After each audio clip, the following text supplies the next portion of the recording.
Welcome to another episode, man. We here on No Stingy Energy, man. Good morning. We got another crazy show, man. Good show. Um, Women do not need men in 2024. I know a lot of you I've heard before, women saying they don't need men, etc. So we're gonna actually talk about it today. My opinion, I believe women need men. We talked about it on Clubhouse. I agree with Mr. Anthony Glenn. Women need men to build. Women need men for community. Women need men for leadership. Women need men for guidance. So I believe women need men. That's just my opinion. You know what I'm saying? I know Byron's opinion is different. If you can state your opinion, I'd love to hear it. Because at the end of the day, we all need to say what's on our mind, on our heart. So what you feel about this, man? You think women need men? So, and when we talking about need men, we talking about in life, we talking about marriage, we talking about in business. That's what we talking about. So what's your thoughts on that, Byron? That's a great question. I love the question. I am of the firm belief women do not need men in 2024, 2023, 2020, 2019. Never. Women have not needed men for a very long time. And I think that reality is, in my opinion, is what is creating the divide. I think we are doing relationship on 1960s principles where women, in order to do relationships successfully with men, have to diminish all of their capabilities and all of the things that they're able to bring to the table as a result of being able to do relationship. And I'm a firm believer that the facts, not my opinion, right? Not how I move in my life, none of that.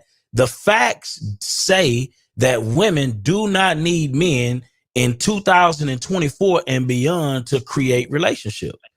I just firmly believe that. Now, here's the thing. I do believe that women want men. I think they want men, but I feel like if men really want to do relationship with women in 2024 and beyond, I believe men are going to have to move from a premise of how can I make this woman want me more? How can I create better relationship? How can we create better friendship in order to keep this thing going? Because if you depending on a woman needing you in order for you, and all of your little BS ways, all of your BS ways got to be tolerated as a result of you keeping this woman, I think you are sadly mistaken, because these women not only will leave you, right, but they'll also put you in the most compromising situation in terms of financially. If you go through a divorce, if you paying child support, you dividing households, you dividing kids up. It's an ugly situation. So I believe that if men are wanting to do relationship, you're gonna have to move more on making that woman want you, opposed to just expecting that she's gonna stay with you because she needs you. I think we are moving into a different realm, and I think that reality has not been realized. And as a result of that realization not being happening, I think we're having a conflict in relationship right now as a result of that. That's what I believe, based on the facts, not my opinion. Well, man, we're going to get into it, man. My name is O'Neal Parker, real estate investor, entrepreneur out of Lafayette, Louisiana. I've been investing in real estate since 2016, full-time in 2020. I do all things real estate, love rentals, love passive income. I'm the owner of Leverage to Wealth, teaching people how to leverage where they are currently in life to get wealth in real estate. So that's me. Yes, got Byron, man. Go ahead, man. Listen, my name is Byron, real estate investor out of Houston, Texas, primarily focused on the wholesale space, do a little bit of creative finance, fix and flip, new construction, new to the build to rent space. Matter of fact, got another city inspection coming through today on my new construction, getting ready to pour these beams in.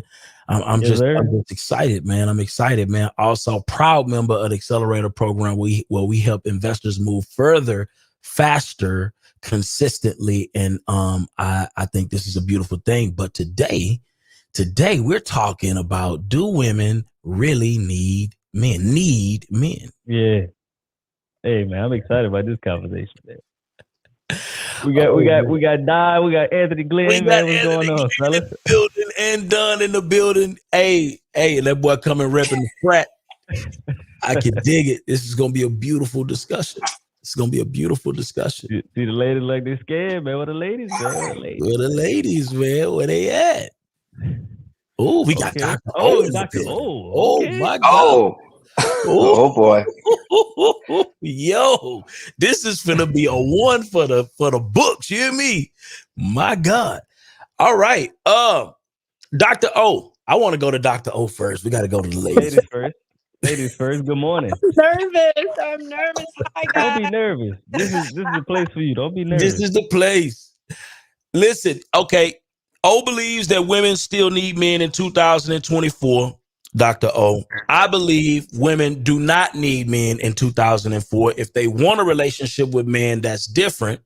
I think it's a want situation that we're dealing with in 2024 and absolutely not a need, not based on my opinion, based on the facts. Women are able to do, create, build anything that they want in 2024. And I believe that us trying to build relationship based on women needing men like we did in 1960 is creating a chasm between men and women and our ability to do relationships successfully in 2024. I want to know your opinion on this. F them men. No, I'm just playing. So I think that, a lot of people feel that way. No, I do agree with O. I do. I do understand the point that you're making. I overstand it completely because yes, women couldn't vote, women couldn't drive, women couldn't use the restroom. Like they wouldn't let women use the public restroom. If a woman wanted to use the restroom, she had to go home. This was the basis points of not letting them have jobs. Like this is some sick behavior, right? Because of control. Because women were property. The father giving the daughter away at the wedding is property. That's not a cute little, oh, my daddy walking me down the aisle. No, your daddy was trading you for gold or cows or silver. So it's really sick the way that society has put this thing between women and men. I do believe that from O'Neill's standpoint, I'm not for sure exactly why he's saying that, but from my standpoint, to balance the chaotic behavior, which chaos is beautiful, by the way, for all the people probably tearing me up or whatever, but to balance the chaotic behavior, the natural chaos of a female, there has to be logic. And we have to admit, most women are becoming more logical because they are having to depend on themselves. A lot of the men were out of the household or at war or away from the home. So she had to learn this, AKA masculine behavior, because we have both. But I do think that women need a man from the perspective of emotional support. Women physically, if they do not get a hug, Byron, you're right. If they do not get a hug physically, it messes up their system. Women are supposed to be touched on and rubbed on and felt on, and men too, but don't get me wrong, it really messes up their physiological being not to be affected. They have to have affection, supposedly, and they won't be so hard. It makes them softer and kinder and more open and more vital. So I do think from the perspective of emotional, it's good to have a good man, but needing a man just to be having a man, no, we don't need a man. No. Oh, Anthony Glenn, what's your thoughts on this? What's your thoughts on this? Let's talk about it.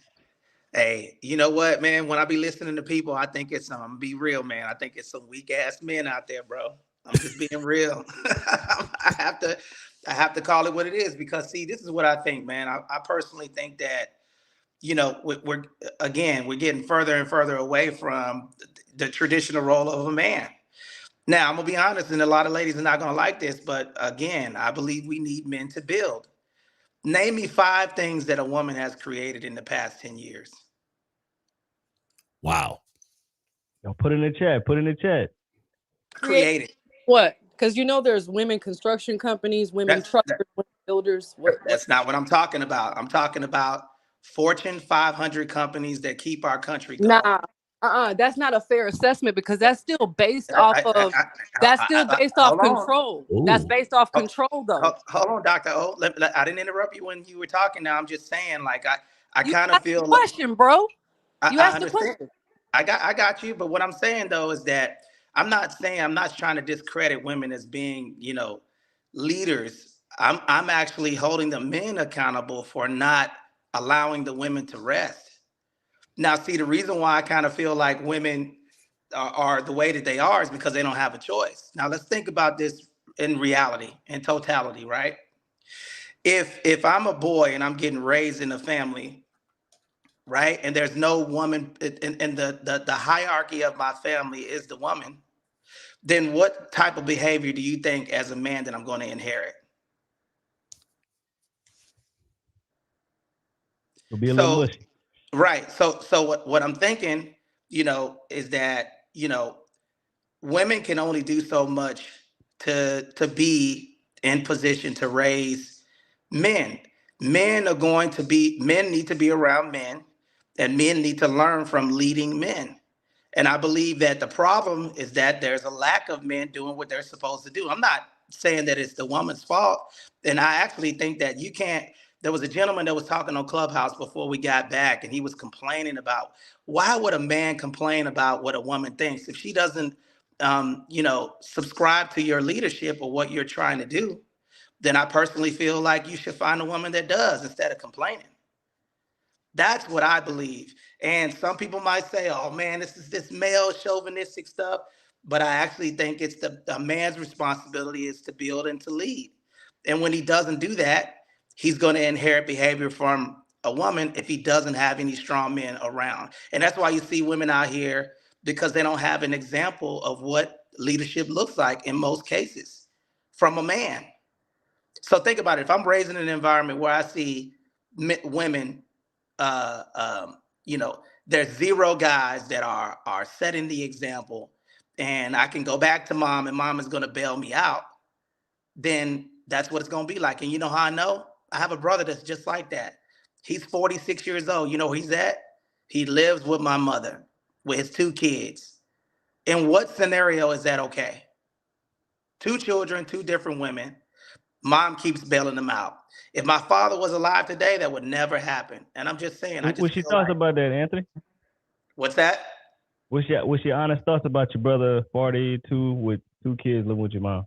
He's a weak ass man. And I tell him, I got into it with him the other day. I said, bro, you need to get up out of mom's house, man. Like, you need to stand on your own 2 feet. But you know who I blame for that?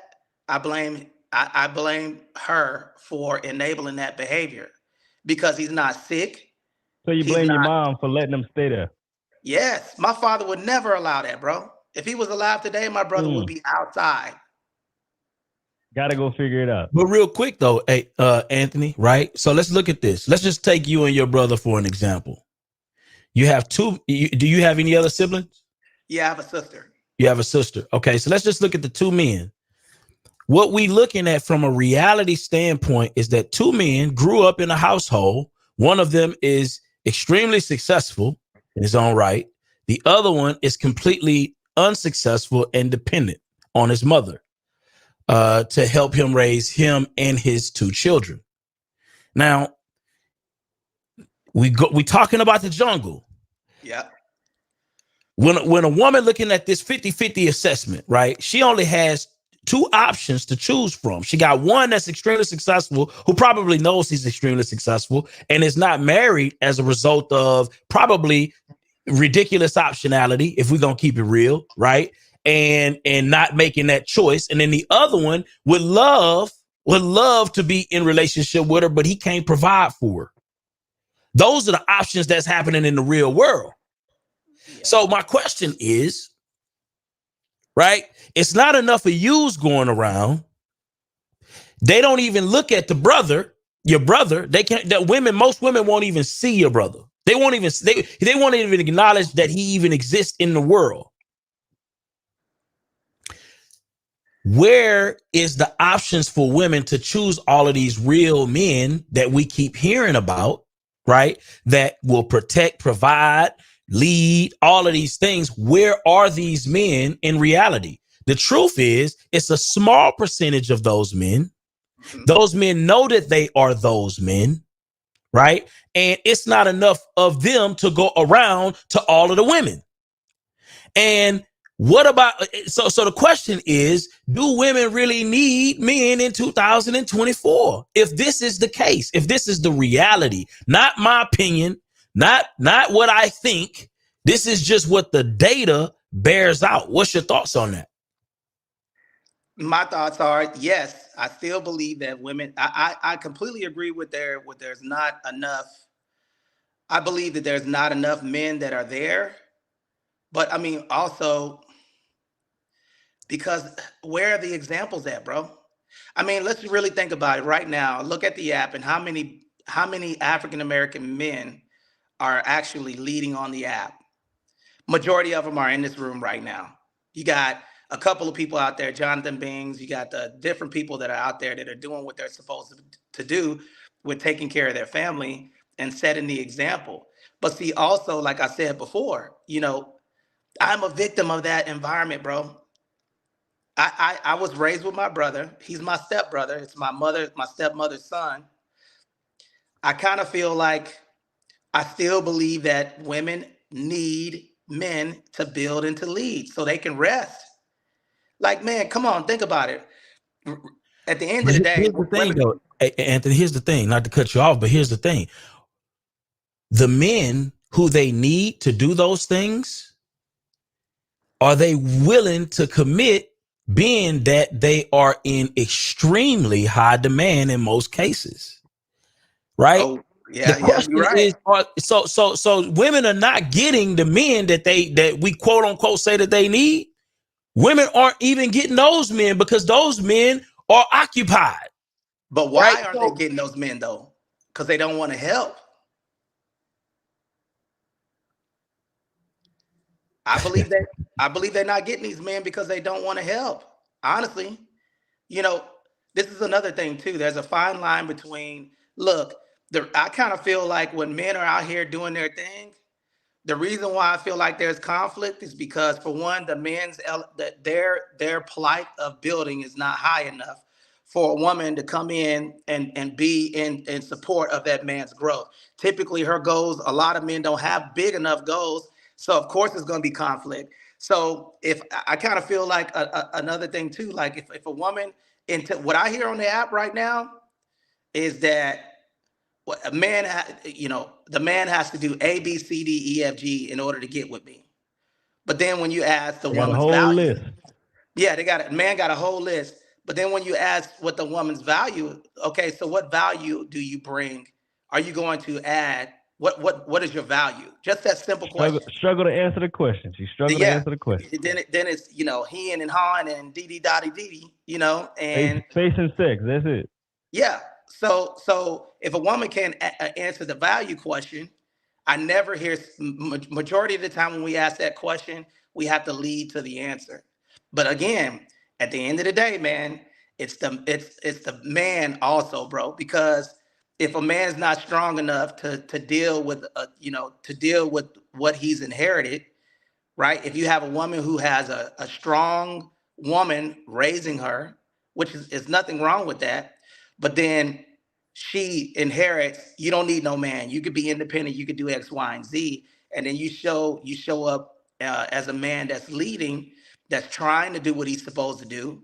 It's hard for women to rest in that man's leadership because they see their mom leading, they see their grandmother leading, they see, there's it's always been hierarchy of the woman in the family.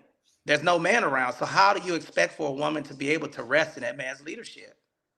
I'm just I asking. think what's going on is the women are getting so strong. Like some of the men are used to that. Like a lot of men can't lead strong women these days. And I think men are getting a lot weaker because they got to work harder to provide because not a woman is making 80,000. And the man, of course, was cool with making the 80,000 when he had a lady that was only making 40. Once he give it a lady that make 80 or 100, he feel less than because he don't want to work harder to get a better job. He don't want to work harder to provide, or he don't want to be like, look, I know you're making a lot more money, but you still got to lead as a man. You got to figure out how can you be the leader of your household. But a lot of men are lazy. They cool with the job. They too comfortable, and the lady just take off, and the man he look weak because he comfortable where he at. He playing the game.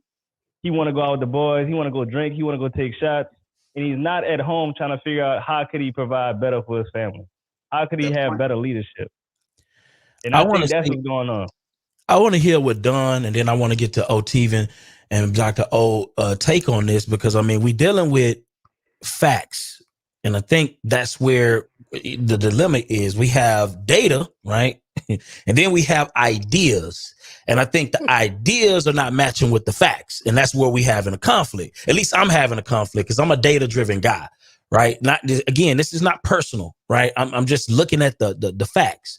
So Don, what's your take on this? I know that you've been successfully married for many years. Long time.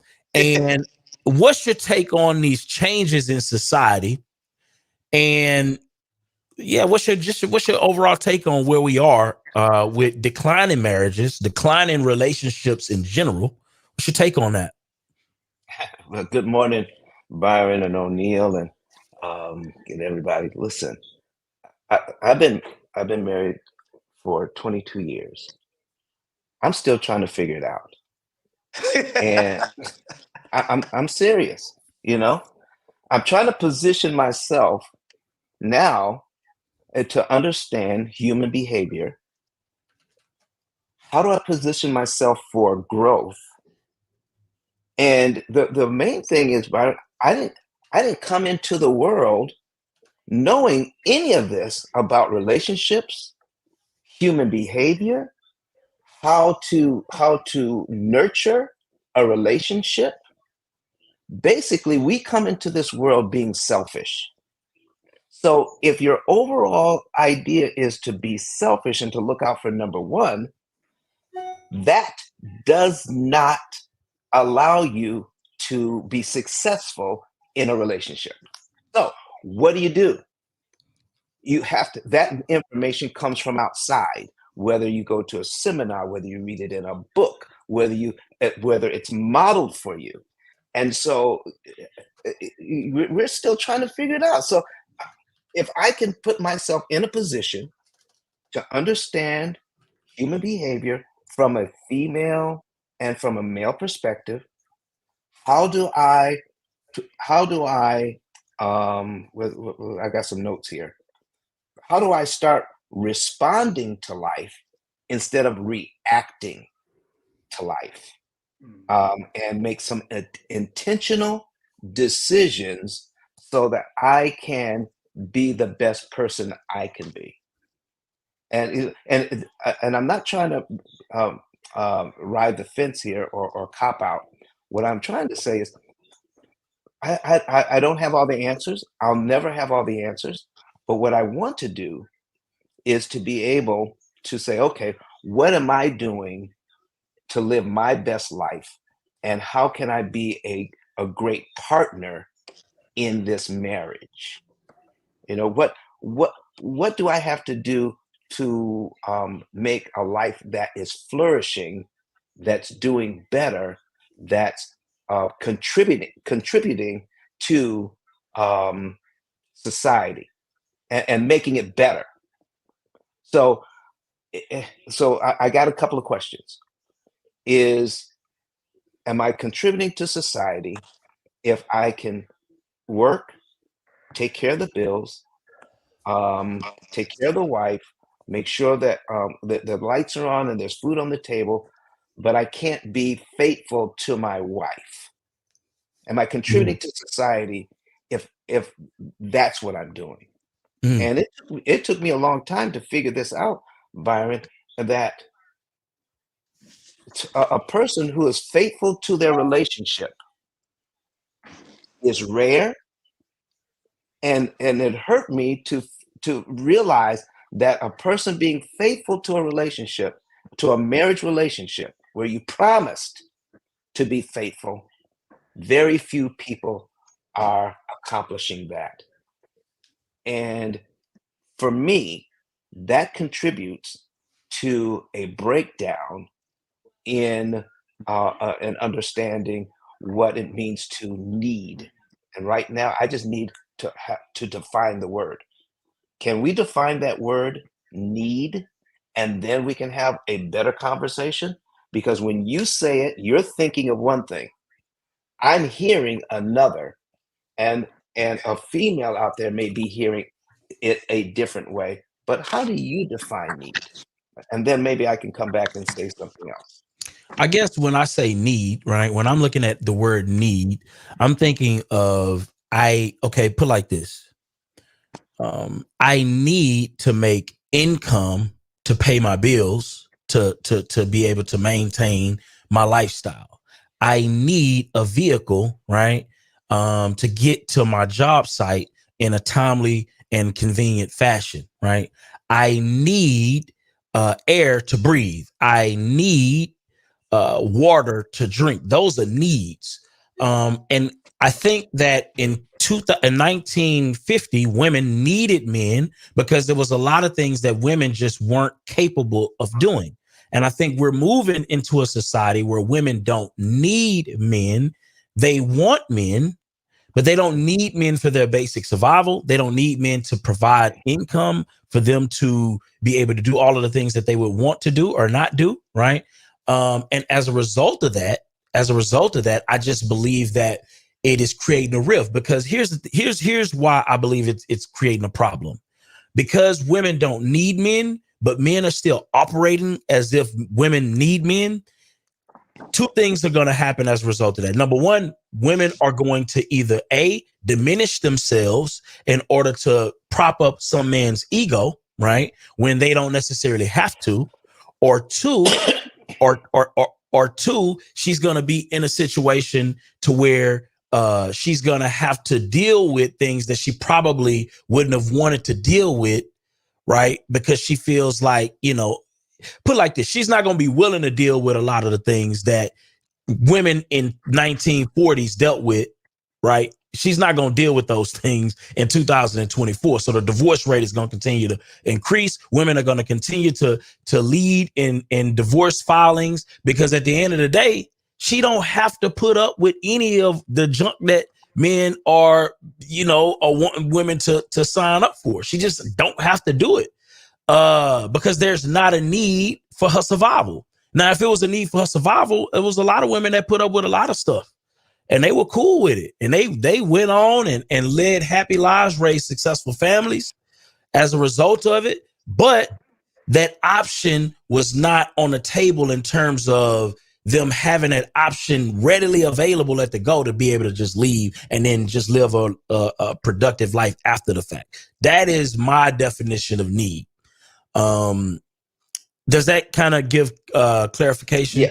Yeah, it does. It does. So, but from that standpoint, Byron, the premise was wrong in the beginning, meaning that if a woman needing a man meant that she had to put up with his crap, then that premise was wrong. Because from a traditional, so I come from a traditional Christian background. And so if I can speak on that a minute, and I know that's not everybody's background, but it's my background. So, and I'm not saying everybody needs to think like me. I'm just saying this is where I'm coming from. That if I'm coming to this relationship thinking that because I'm a man, I'm entitled. Because I'm a man, I can do whatever I want. And so women need to follow wherever I'm going. That does not create a situation where both people can flourish. In my marriage, my whole goal is to realize who I'm with and how can I contribute to her life so that she can be the best person she can be, because I'm not acting out in a way that diminishes her focus.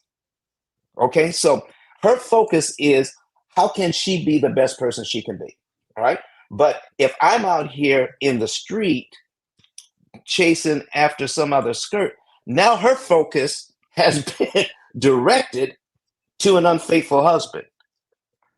if her focus is on the fact that I'm not just I'm not between jobs, I'm not even looking for a job. If her focus is there, then now she's saying that does not contribute to a great situations so that we can build a life together, because I'm not even trying to contribute. Her focus is off. So what can I do? What can I do, Byron, to put myself be the kind of man I need to be, so that no, she doesn't need mess, but she does. Human nature says she does need companionship. She does need um, caring. She does need affection. So those are some needs that I can look forward to, that I can contribute to. But if the original premise was women need men to take care of them, then the premise was wrong from the beginning. Okay. Like Anthony Gaines got something to say. What you got, Anthony? What woman wants to go, okay, let me give you an example. What woman wants to go out here, build houses, I'm talking about actually build physical labor, right? Lead their household, raise their children, make the money, and everything is interdependent on herself. Like, I kind of feel like we keep going away from, women being able to rest in the comfort of having a man that is a protector. Let's go back to COVID, right? Where all of this stuff was going on.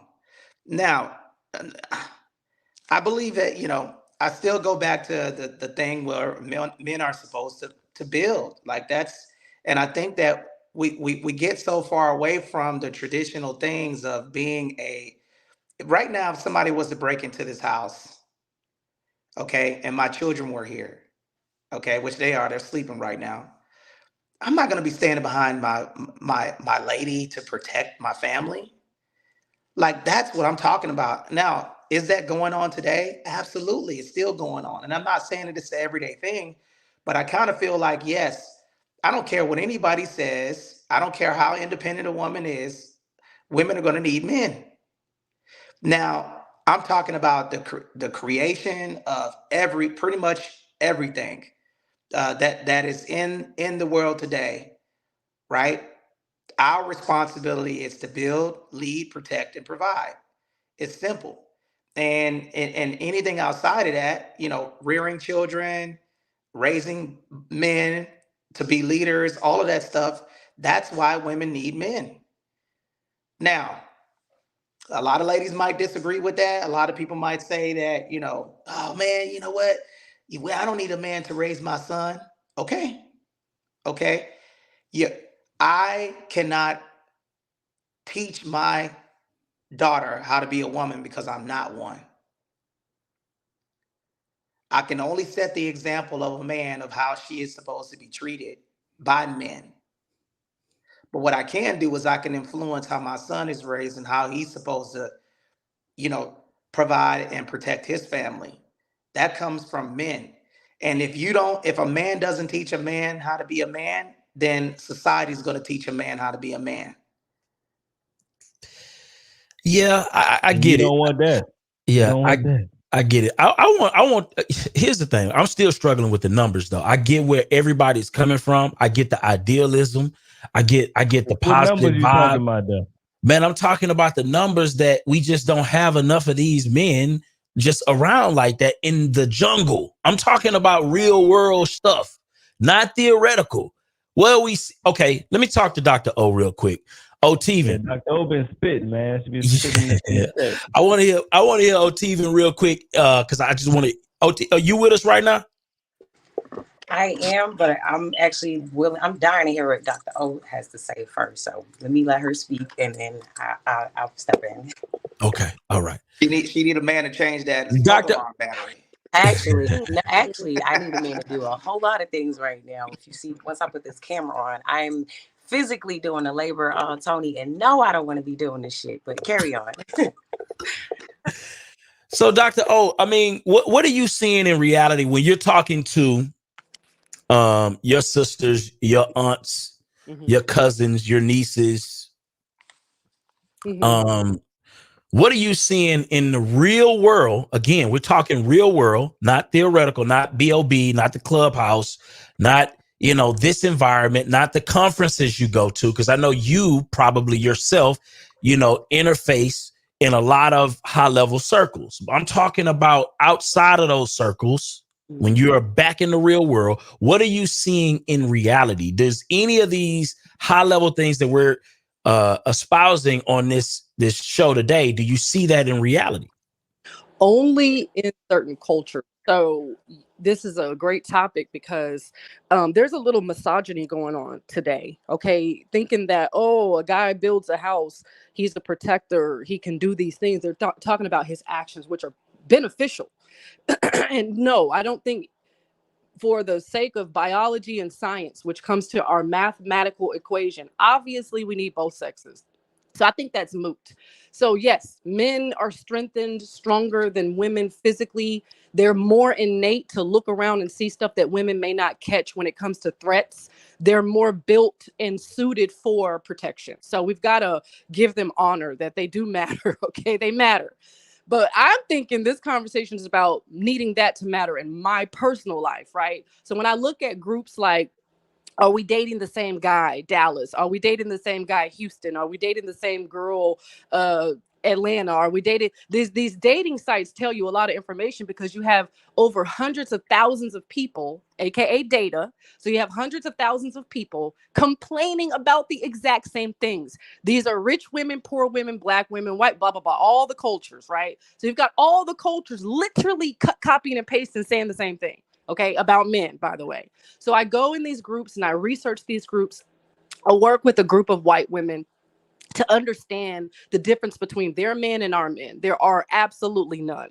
They beat, cheat, steal, lie. They love, they protect, they provide. It's all the same on the good side and the bad side, okay? So I've done a lot of research of what Byron's talking about in the numbers. When it comes to the Hispanic culture or the Indian culture or most Asian cultures, you'll see what I think Brother Anthony is talking about. You'll see more of the normalcy of the misogynistic tone or the masculine leadership tone or the hierarchy of males doing the male things and women doing the female things, aka most of those women have the ability to rest.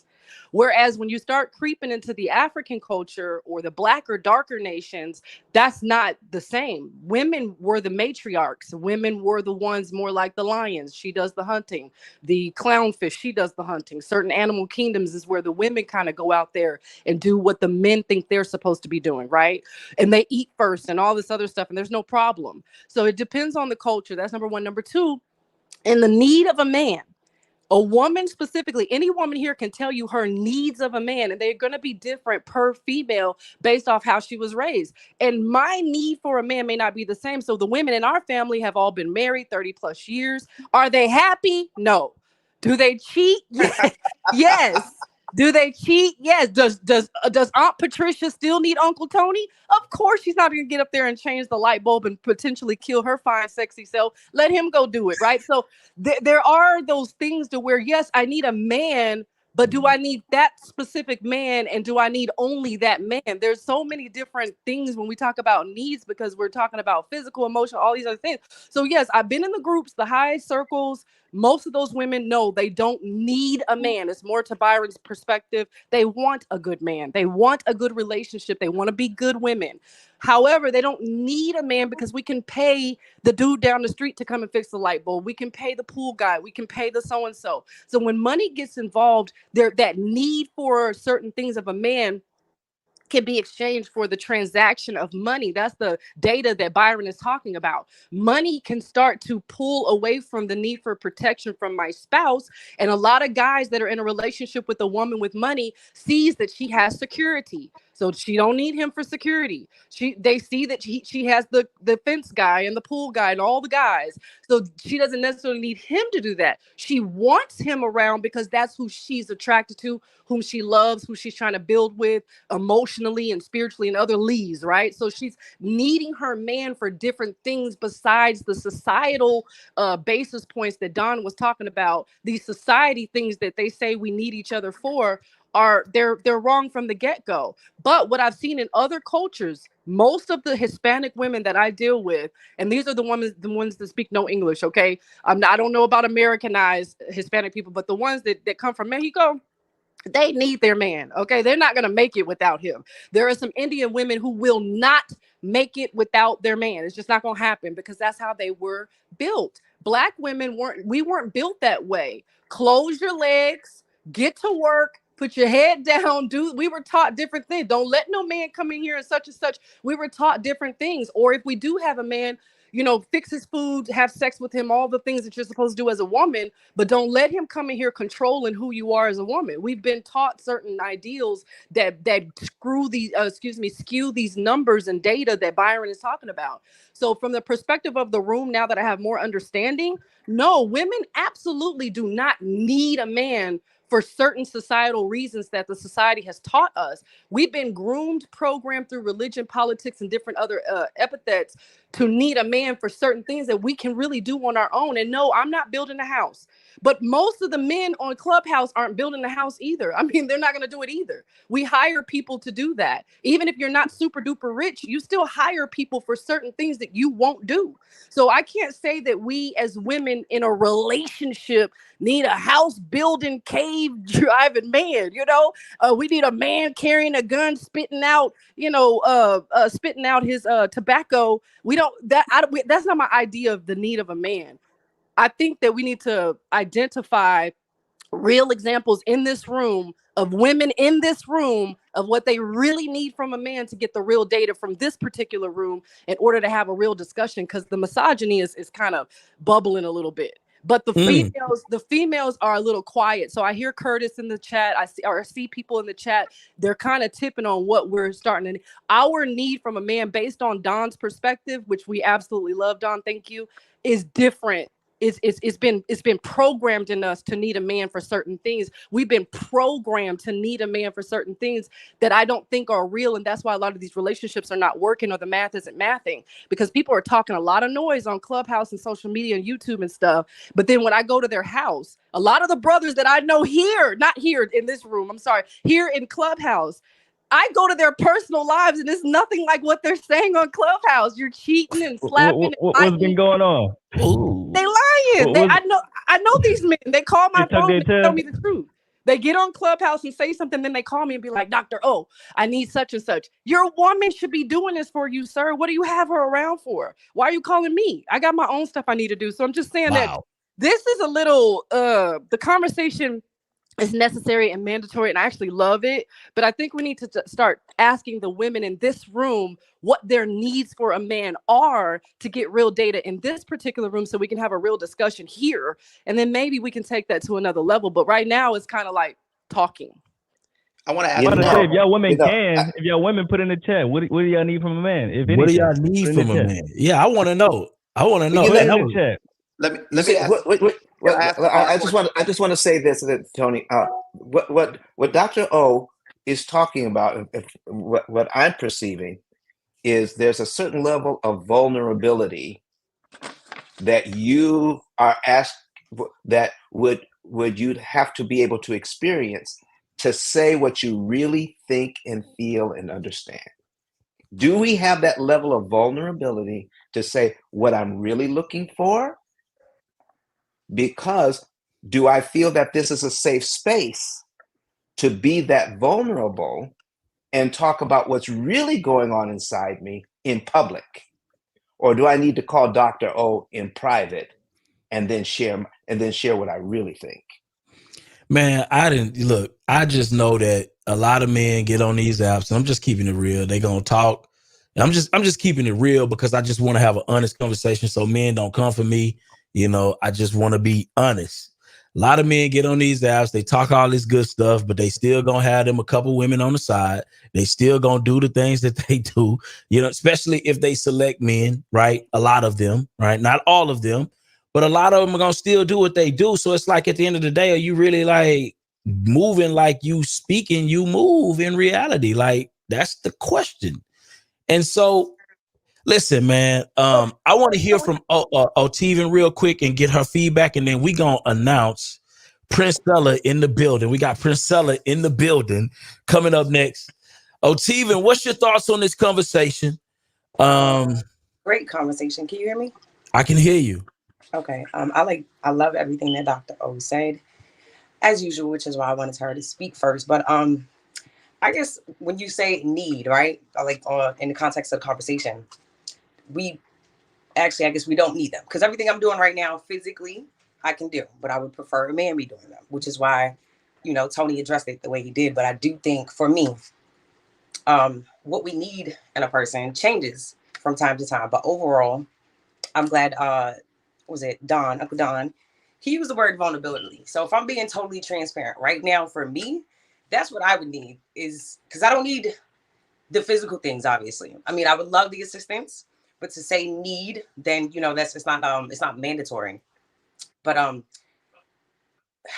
these days, when it comes to women having feminine energy or allowing a man to lead or just needing a man, a lot of it's already been said, but feminine energy comes in rest, and a lot of us are not able to rest, which is why I'm doing what I'm doing right now, physically, for many different reasons. For me right now, it's just vulnerability. I recently lost my brother 5 days before my birthday, a few months ago. And this is in the midst of doing this project that I'm doing now, as far as renovating my house. And I've been happily single for quite some time. And so I think in this space, I felt like the only thing that I was missing in that moment is I just needed a place of comfort. Like Uncle Don said, I needed a place where I knew it was safe for me to just, be vulnerable. And a lot of times you don't have that in relationships, especially the way it's projected in society or on social media for that matter, which is why I'm not usually on the camera or vocal, because I feel like there's a lot of bullshit that happens or is said. Like Dr. O says, a lot of people on here capping, but it is what it is. So that's kind of like my brief take on it. But feminine energy comes in rest, and we all have masculine and feminine energy. Me personally, I haven't been able to do much rest. So these days I give a lot more masculine energy, but I'm looking to be in a space where I could be vulnerable. And I think we all need that. So that's kind of like my take on it right now. As far as need, they're not always. So you just need a man for peace and comfort. That's what you're saying? Say that again. So you just need a man for peace and comfort. I think we all need somebody for peace, right? Because everybody says, "Oh, I need somebody to be my peace." But me personally, I don't need you to be my peace. What I need you to do is not disturb mine. Oh shit. Well, That's being honest. Lord, I had to come off mute for that. Listen, that was whoa. Yeah. Yes. That's exactly what we're talking about. Boom. Listen, shout out. We got Lady B in the building as well. But listen, I want to get to our special guest of the evening. I mean, of the morning. What am I talking about? Evening. Yeah, my God. Morning time. I'm so used to having these conversations at night. But our special guest, we got Princella in the building. I know she has a very different take on this, and very different take from what we hear in a traditional sense of relationship, right? Princella, are you with us right now? Is Princella with us? She may be. Okay, let me see. Hold on. We'll come back to Princella. But before we do that, Lady B, what's your take on this? Let me hit up Princella. At least you're off mute. Yeah, can you hear me? Yeah, I can hear you now. Yeah. Okay. I had to turn my other mic on. Had to turn the other mic on. Yes. Were you on camera before? No. She was on camera. Okay. So, Princella, what's your take on this conversation. You know, we've had conversations about this topic before. In terms of, do women need men in 2024? Do they, you know, want men in 2024? And what is your take in general in terms of women needing a man in 2024? Well, women have never needed men biologically. They have never needed men, but men have always needed women, because the basis of life in humanity is about passing the genes along. The female doesn't have to concern herself about being able to pass her genes along. But the male, this is his biological fear that he won't be able to pass his genes along. The male's biological fear is survival of the fittest.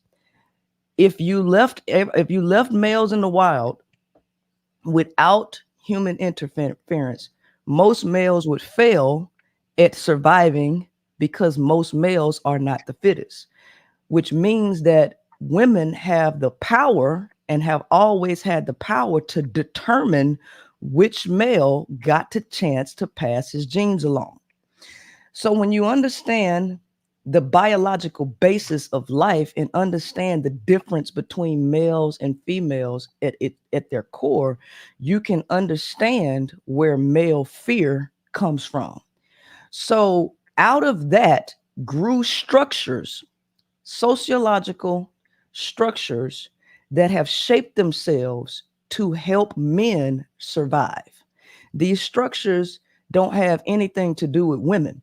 It has everything to do with making a perfect world for men. So you have to go back into the history of everything, but a lot of people tend to ignore science. They ignore changes in environment. They ignore changes in time, and they all focus on living in a perfect fantasy world that appeals to their desire to seem to be good people. So this is a psychological issue where people are really having this discussion where it really don't make no sense. Because even if you look at times as they've changed, every time that there is a change in an environment, there is change in human behavior. There is change in the structures that work for that particular environment.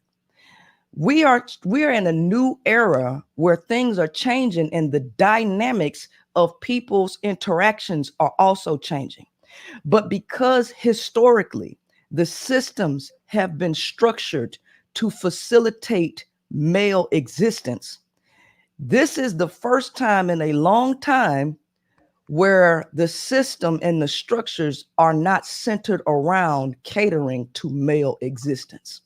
And men are panicking because historically they have been given women. They have been given access to women. The systems have strategically stripped women of their ability to provide for themselves. They have strategically kept women out of education. All of these things, which are unnatural, were suited to help men survive. Now, men are having to level up and actually stand on their own, and they can't do it. They are begging women and bullying women to try to keep them lower so that they can feel needed. The basis of men's biology makes them depend on women for validation, because men need women to pass their genes along. They need women. Women, on the other hand, they all have mitochondrial DNA, which is eternal. It's passed down from mother to daughter. The only way that a male can survive is by passing his Y gene down. He needs a woman to do that. And he needs a woman to do that. And he needs several opportunities to pass that Y gene along. Because of that, it makes men have to try to dominate, possess, and control women as a resource to them. So men will try to convince women that they need them as much as men need women. When we talk about need, we literally talk about something essential for a person to live. You don't need men as women, because the oldest species on the planet reproduced asexually by copying themselves, and women have always had that parthenogenetic gene within them. At this particular time, it is turned off. It's not that it can't be reactivated, because it is there. So by copying self, right, that means you actually have to be a whole version of self. The male has never been able to function that way. So because of that reality, men are not whole within themselves. They actually need women. And when we say need, we're talking about something essential to thrive, something essential to survive. You need water. You need air. You need that. The male needs the woman as much as he needs water and food. And this is what women do not understand. And so the thought of losing access to women is making men continue to push a narrative and convince women that they need them as much as men need the women. Why would they do that? Because men are so ego driven that they don't want to just bow down and be like, I need a woman, because at the end of the day, it's about power. So they shift the conversation and they shift everything into the hands of a woman to mentally mess with her, drop her confidence, to make her believe that she needs him, which alters women's ability to select appropriate mates. Right. So they're starting to select any and every kind of guy because they're looking for quote unquote love. They're looking for somebody to take over their God-given duties. Men's biological purpose has never been to provide or protect. The only reason that everybody keeps saying provide or protect, because that's actually the duty of a woman. She actually thrives at doing these things, and men struggle to do them. The only reason why society is set up like that is to give the male some type of responsibility to justify his existence. Without him doing something besides having sex, eating, which is the core of a male's existence, eating, sleeping, and sex, right? Without that, the male becomes reckless and he becomes useless. So what they did historically was took women's rights away to provide for themselves and gave that responsibility to the male. He's been failing at that because when you force people to do something, they typically reject it. Most of these guys don't want to be forced to function in the family. They don't want to be forced into monogamy. That's the elites who set up this system telling men, this is your duty. And a lot of them are failing because naturally that was what women were doing. I want to hear from Anthony, man. Anthony, what's your thoughts Anthony, on this? what's your thoughts on that, Anthony? Well, what it sounds like to me, okay, I'm gonna ask Dr. O and her, were you raised by your father?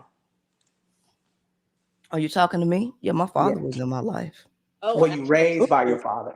Did your father raise you? Let me ask you this question. No, answer the question. I'm asking a simple question. I'm asking a simple. Sir. Listen, I'm asking a simple question. Were you raised by your father? I'm not going to argue with you. I'm asking the relevance. I'm asking the relevance, which I have every right to do, because what I just told you, sir. Yeah, because what I just told you, sir, was objectivity. Okay, I talked about science. So what I'm not going to do is let somebody take an objective conversation and try to flip it into something subjective. So if we can't stay, I'm not offended. I'm right? just asking No, because you're asking me about my personal life, which is irrelevant to what I just talked about. So you cannot ask me about scientific stuff. Just say you don't want to answer the question. I'm not going to answer the question because you're not going to push me into a subjective conversation. So you can, y'all dudes do this. And I didn't get up this morning. I didn't get up this morning for that. Can I talk, please? If you don't want to answer the question, just say you don't want to answer it. That's fine. Okay, so this is what I think. Okay.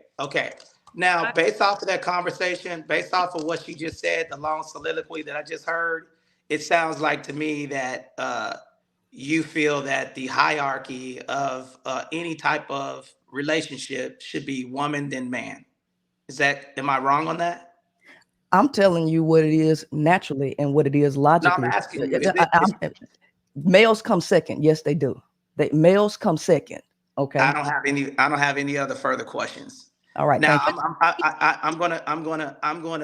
Okay, so there is no version of me. Okay, so this is how I feel. Women, a relationship between a woman and a man. Okay, I heard words like bow down, misogyny. All of these things. That doesn't sound like anyone that values what a man brings to the table. Now, let me tell you what I believe. I didn't say nothing about bow down. I didn't interrupt you while you were talking. You talked for 17 minutes, didn't interrupt you once. So you're reacting to what I'm saying. Let me finish before you go jumping in. You got to hear all the way through. Okay. So this is how I feel. Okay.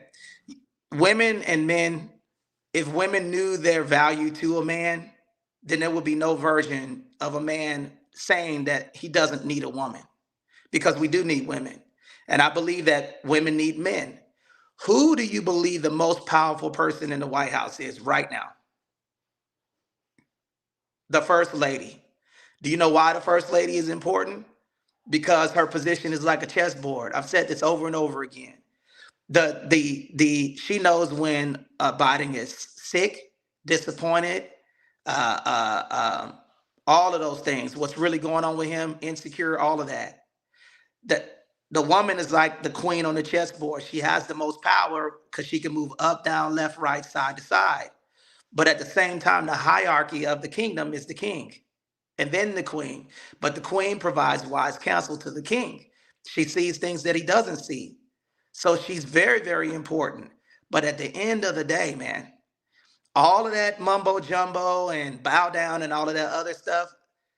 Okay, the reason why I asked about the father situation is because girls need their father. So does men.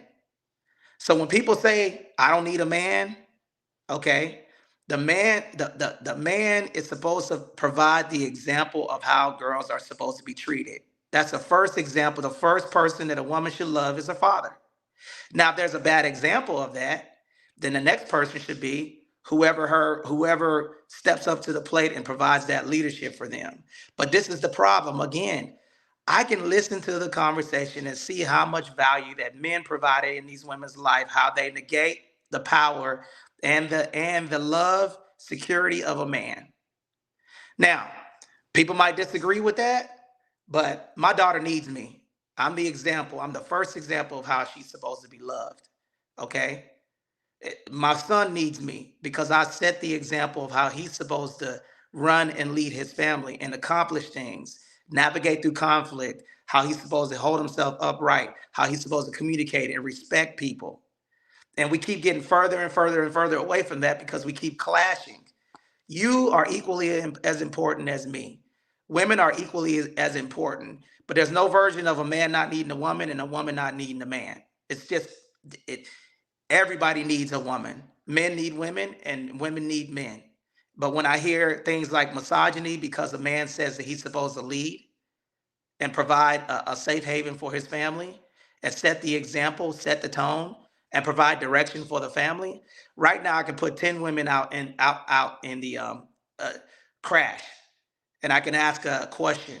You have a gun, shelter, and fire. Which one is the most important? You wouldn't be able to answer that question.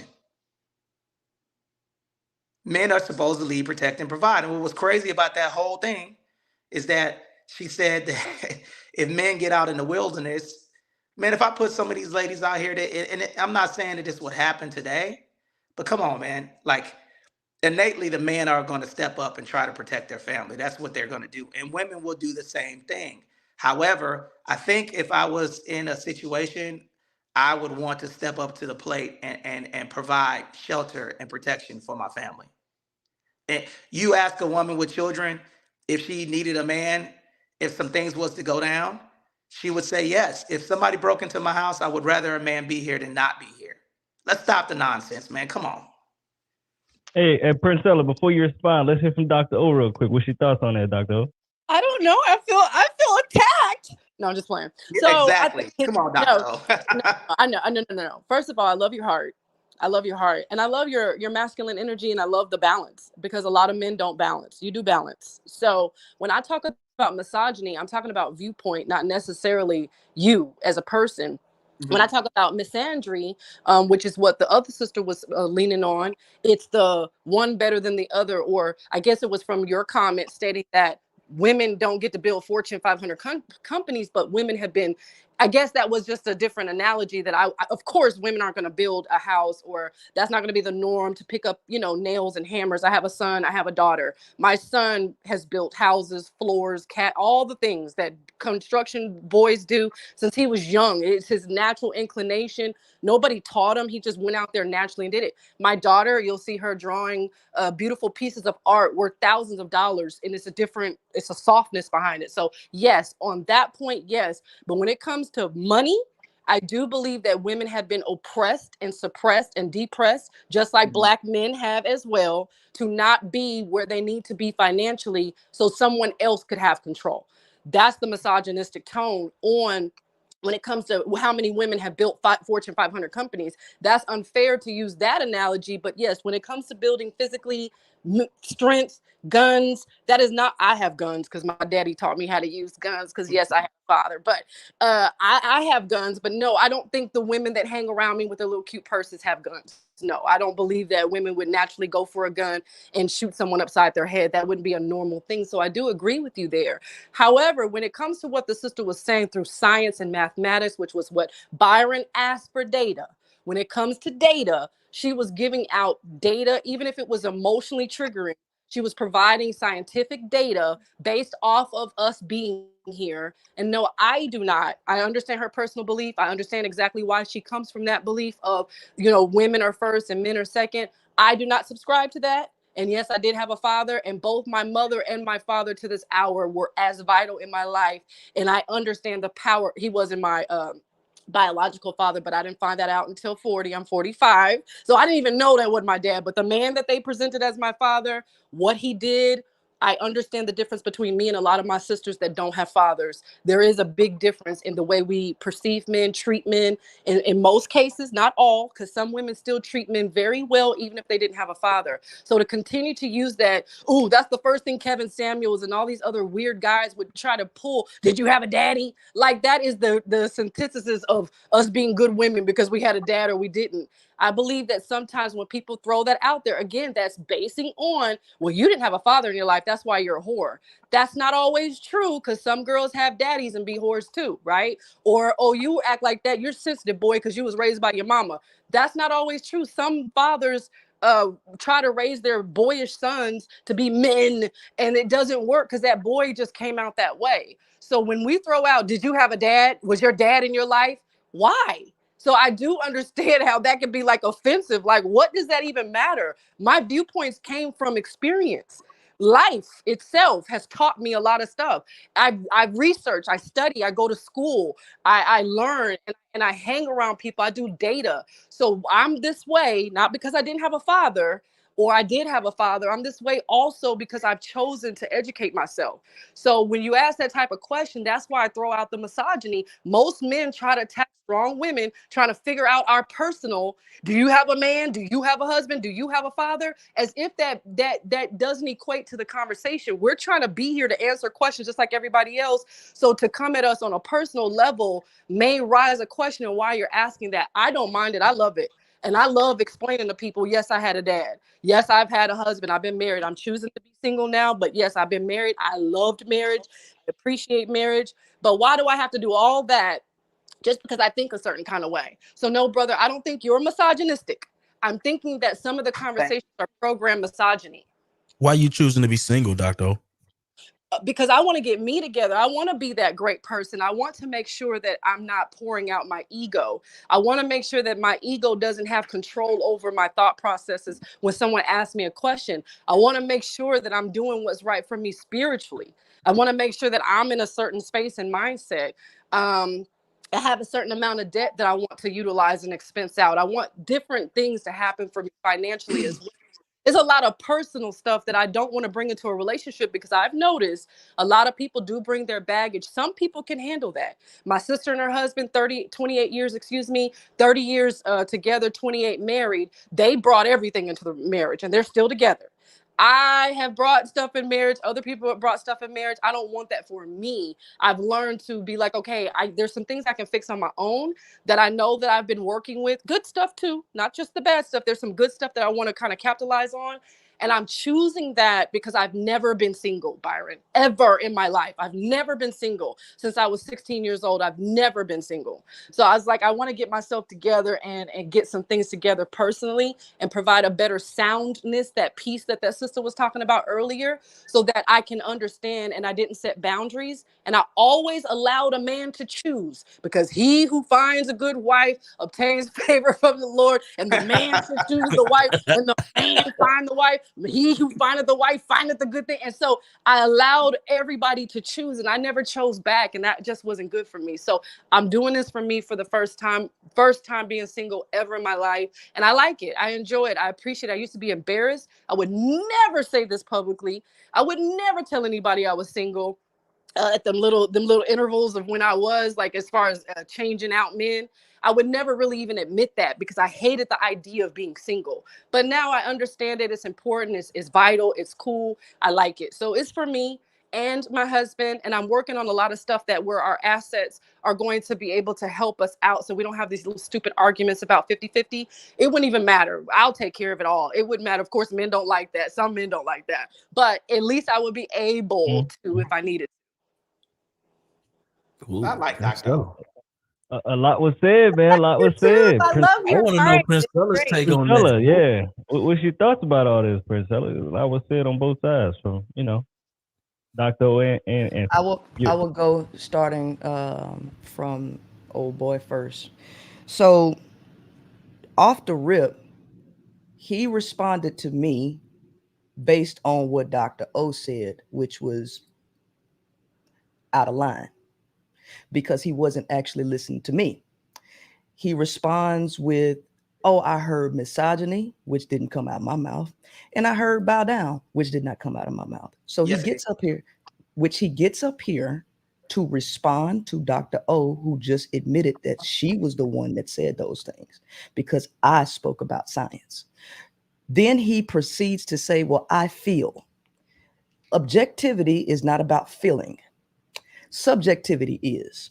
And I'm not interested in having a conversation rooted in feelings. When it comes to Dr. O, she said the last part of what she said was critical to her overall point of view. Never being single and being attached to men since she was 16, and just now being single, which has shaped her perception on needing men because she's always been attached to them, right? So it goes in to disregard the objective facts. I don't want to speak about nothing but the facts, because if y'all think that these books behind me are just decoration, you are sadly mistaken. So if I'm going to be in a conversation with a bunch of people talking about how they feel about something, when clearly when you can look out into the world and see that something ain't right, in all this same conversations that people have been having for the last 10 to 15 years publicly on social media ain't working, to do the same thing over and over again, expecting a different result, is the definition of insanity. So what people speaking from subjective points of view that disregard the facts and the data, it's just a conversation that I can't have. because I'm not basing this on whether I had a daddy in my life or whether I've been with men all of this time and and me helping men feel needed. If men want to feel needed, then guess what? It's their jobs to show that they're needed, not to convince women to speak for them, not to convince women to tell everybody else, I need my man so much. I need my man so much. Look at the world, right? So when you look at the Black community, there's a scientific and sociological explanation for the behavior that you see. There's a reason why men are behaving in the ways that they behaving. There's a reason why relationships break down. And nobody wants to actually talk about the facts that contribute to the dysfunction. We want to talk about what we think is perfect and what we think supposed to be. And if that's the conversation that everybody want to have, it's just a conversation that I can't participate in, because everything I speak on is based in neurology, it's based in biology, is based in philosophy, is based in the historical structures and the changes of environment. If we can't have a conversation up here, I'm not interested in coming down here, because it don't matter how nobody feel. The evidence is right in front of your face. If everybody's sitting up here lying, people getting in relationships and are miserable, and there's a reason for that. But everybody wants to get up here in front like life just so peaches and cream when they know they've been through hell with these relationships. And there's a reason why. There's a reason why. And all I talk about is the reason. Just like I analyzed Simone Biles and her husband for the last 2 days and pulled out all of the dysfunction live on camera, right? What's going to happen with their relationships just by understanding the nature and the psychology of a man, and understanding why women believe what they believe, which is a massive or a mass brainwashing technique that has happened over the centuries. So I'm here to stimulate conversations and bring it higher. The moment you tell me how I feel, I ain't gonna even listen to you.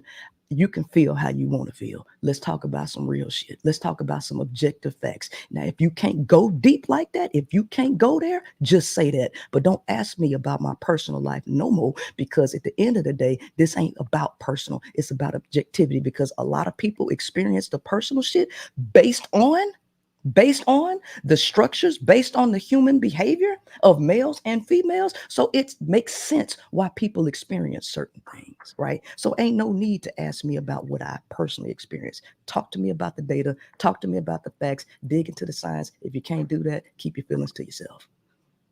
I agree with a couple of things that she said. One is people are miserable in relationships, and men don't need validation from women. Men get validation from God and Himself.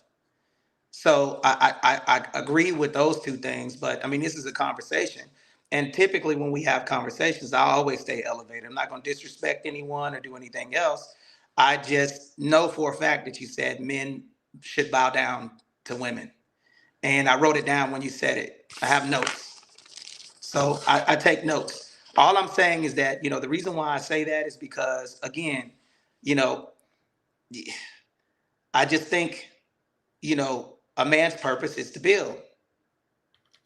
Like that's how I was raised, and that's how I feel that what men should be doing. I don't think it's chauvinistic to say that I'm supposed to protect my family and provide for my family if I have children. And I also don't think that I also believe that women should be able to rest. When I say rest, that means that, okay, this is the direction of my family. Right now, if something was to happen in this estate that I'm in right now, they're not going to come knocking on the door asking, okay, if a man is in here, they're going to ask, who is the leader of who's responsible for this household? And they're going to hold me accountable for what goes on in here. So, and I read on the responsibilities of men right here. Here's a book. For all of you guys, look, when you get a chance, As a Man Thinketh, you should read this book, because it tells you, what men are supposed to do. As a physically weak man cannot make himself strong, be careful and patient training, so the man of weak thoughts will be weak.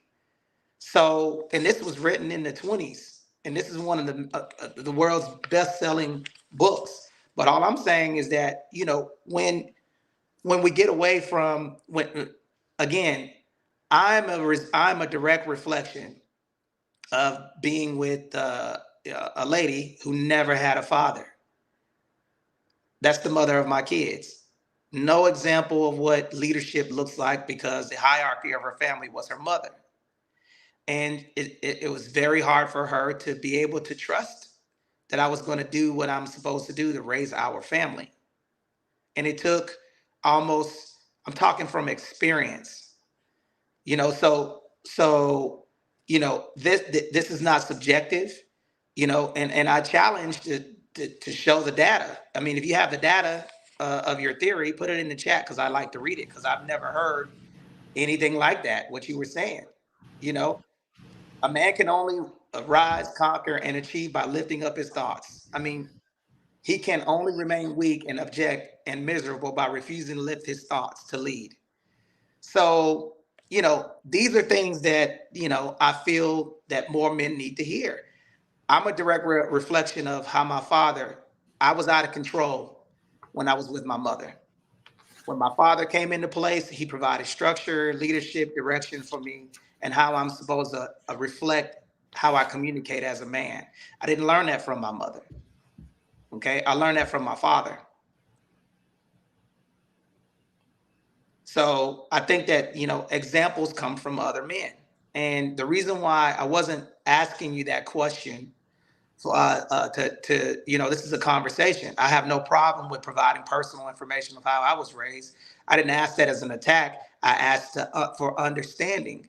The reason why I asked that is because, you know, I wanted to ask, okay, what example have you had of men and that loved, protected, and provided? I can't speak on anything I did not experience. Just like I inherit behavior from my mother. My mother was doing drugs. She was, my sister was, sexually assaulted.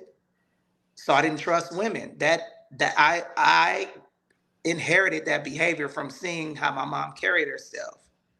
Then when my father got married to a single mother, I saw my stepmother steal from my dad, even though he raised her son. So a lot of this stuff is inherited behavior. So I think it's innately in us to look at both sides and say, Anthony Glenn II, 45 years old, from Atlanta, Georgia, I know beyond a reasonable doubt that I need a woman. I need a woman to procreate, which is essential. And I feel that women need men also if they want to bear children and they want to raise children.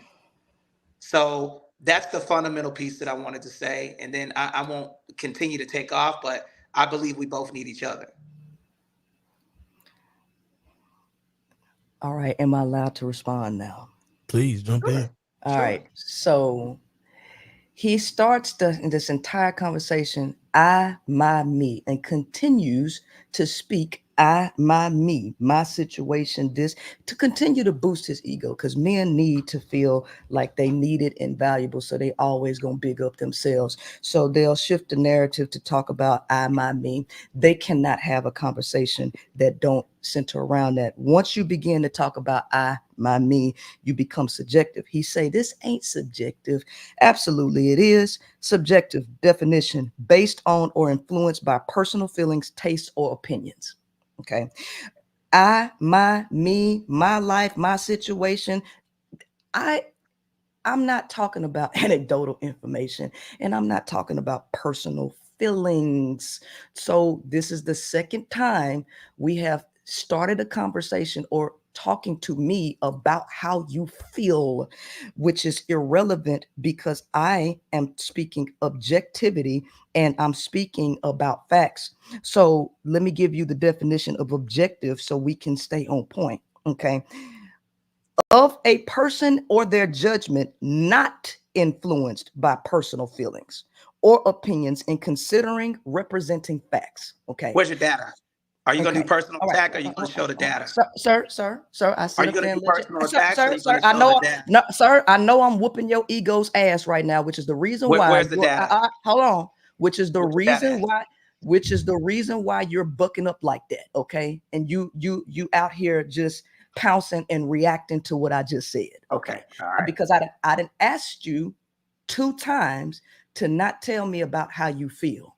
So if you want the Did you data, ask any questions? Sir, if you want the data, because I know it's fucking with you right now. Okay, so I'm gonna need you to calm down. So I'm gonna be quiet and I'm gonna give you an opportunity to calm down. Everybody bow your head. And let's pray for brother to control his ego and his emotions. Okay, Dear thank Lord. you. So, Dear Lord. Again, Oh, you can't where's do your it. data at? You can't do it, huh? You can't do it because I'm gonna put it on the screen. I just want you to be quiet for a second, okay? Because you can't not talk about personal feelings. All right. So now what I'm gonna put in your face is something that you probably ain't gonna want to hear. Okay. Let me see if I can share my screen. I don't think I can share my screen because Yeah, you can share it. let me see, present. Okay. All right.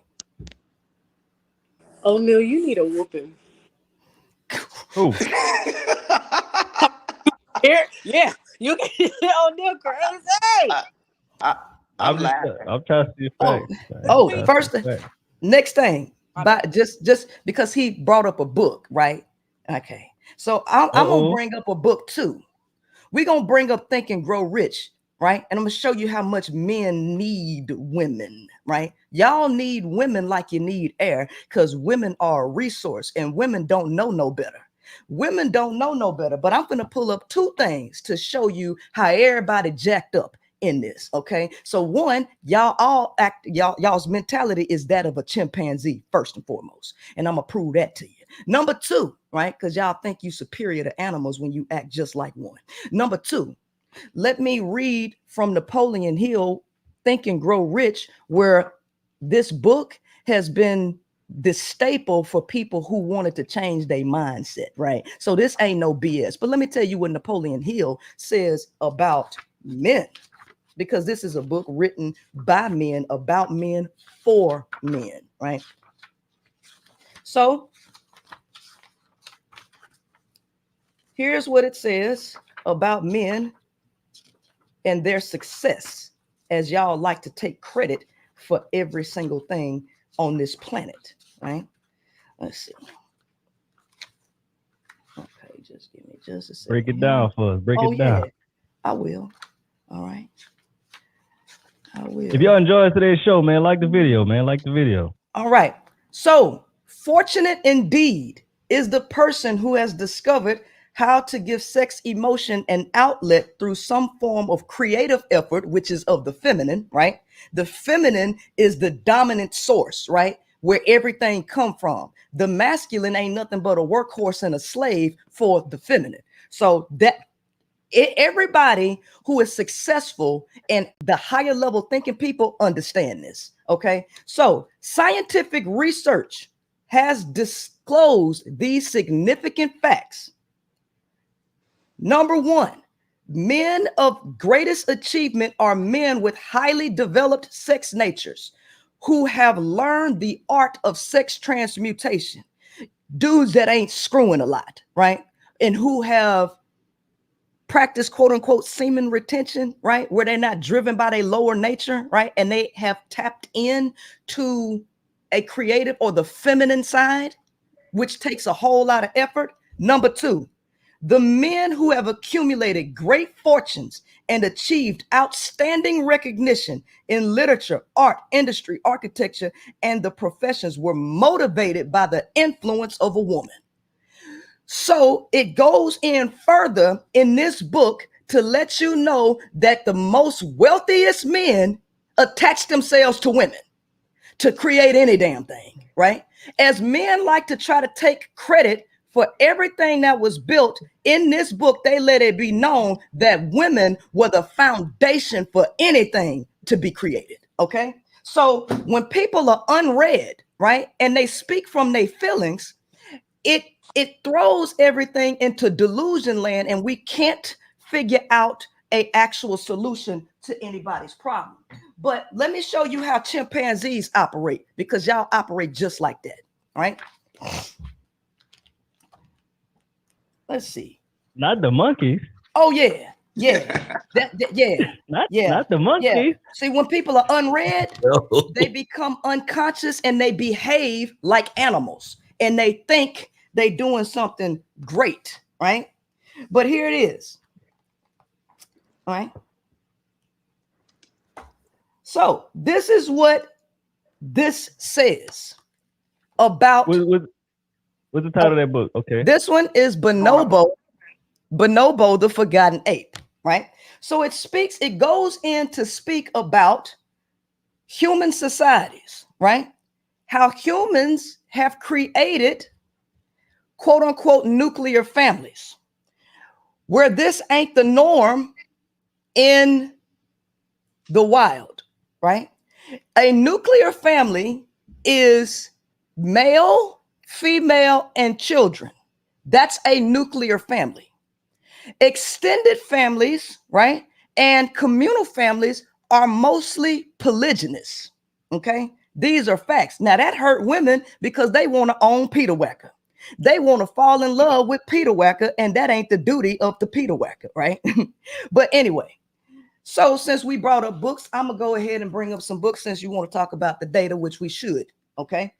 Human society is characterized by a combination of 1, male bonding, 2, female bonding, and 3, nuclear families.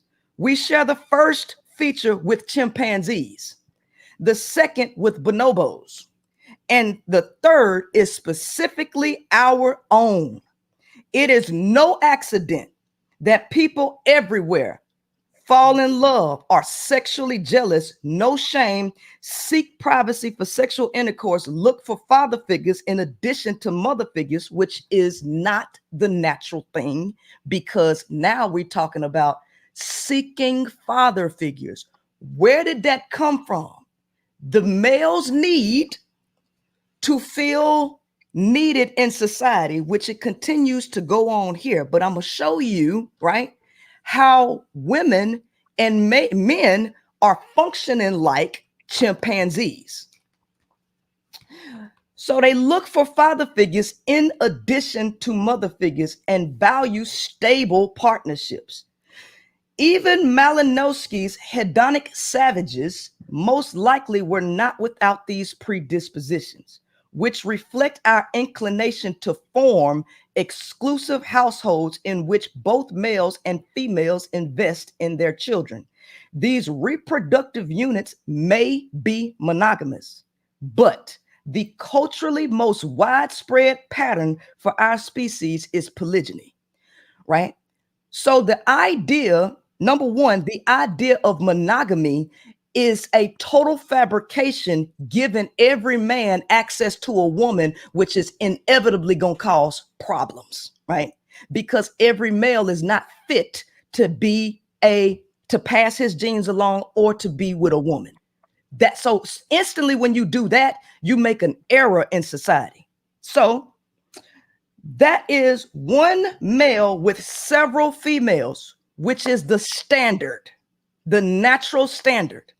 Nuclear family, which is male, female, and children, is unnatural, which is the reason why y'all asses are struggling with it. But you keep trying to push something that ain't working clearly. To do the same thing over and over again, expecting a different result, is the definition of insanity. Okay, so we have been adapted for millions of years to a social order revolving around these proverbial family structures, for which no parallel exists in the great apes. This special feature provided our hominid ancestors with a foundation upon which to build cooperative societies to which both sexes contributed and which both could feel secure. The male does not feel secure in raw nature because nature is not kind to him. So they created these structures so that men could feel needed and valued, which screws up the entire world. You can see the world is totally dysfunctional. Moving on, it now says only when males can determine with some certainty which young they have sired, do they have any reason to get involved in their care. Perhaps the nuclear family arose out of a male tendency to accompany females with whom they had mated as to repel infanticidal males. Such a simple security could have helped his companion locate fruit trees, capture prey, or transport juveniles. He himself might have benefited from her talent for precision tool use, right? Her talent of precision tool use and gathering nuts and berries. The female, in turn, may have begun prolonging her sexual receptivity as to keep her protector from abandoning her for every good-looking passerby. So the woman's desire or need to continue to stroke male egos, to make herself sexually available, it comes out of this primate thing that she needs him around to quote unquote protect her. But where does that come from? Men keep instilling this in you because they need access to your womb. They need access to control a woman, right? So women being sexually available is actually outside. It's actually outside of what they would normally do when they're not threatened by men. So the female, in turn, may have begun prolonging her sexual receptivity as to keep her protector from abandoning her for every good-looking passerby. The more both parties committed to this arrangement, the higher the stakes. It became increasingly important for the male that his mate's offspring were his and his only. From an evolutionary perspective, investment in someone else's progeny is a total waste of time and energy. Hence, males tighten control over their mate's reproduction in direct proportion to the assistance they gave her. In nature, nothing is free. If bonobo females paid for their successful arrangement with almost continuously swollen genitals, hominid females paid for theirs with the loss of reproductive freedom. So at the end of the day,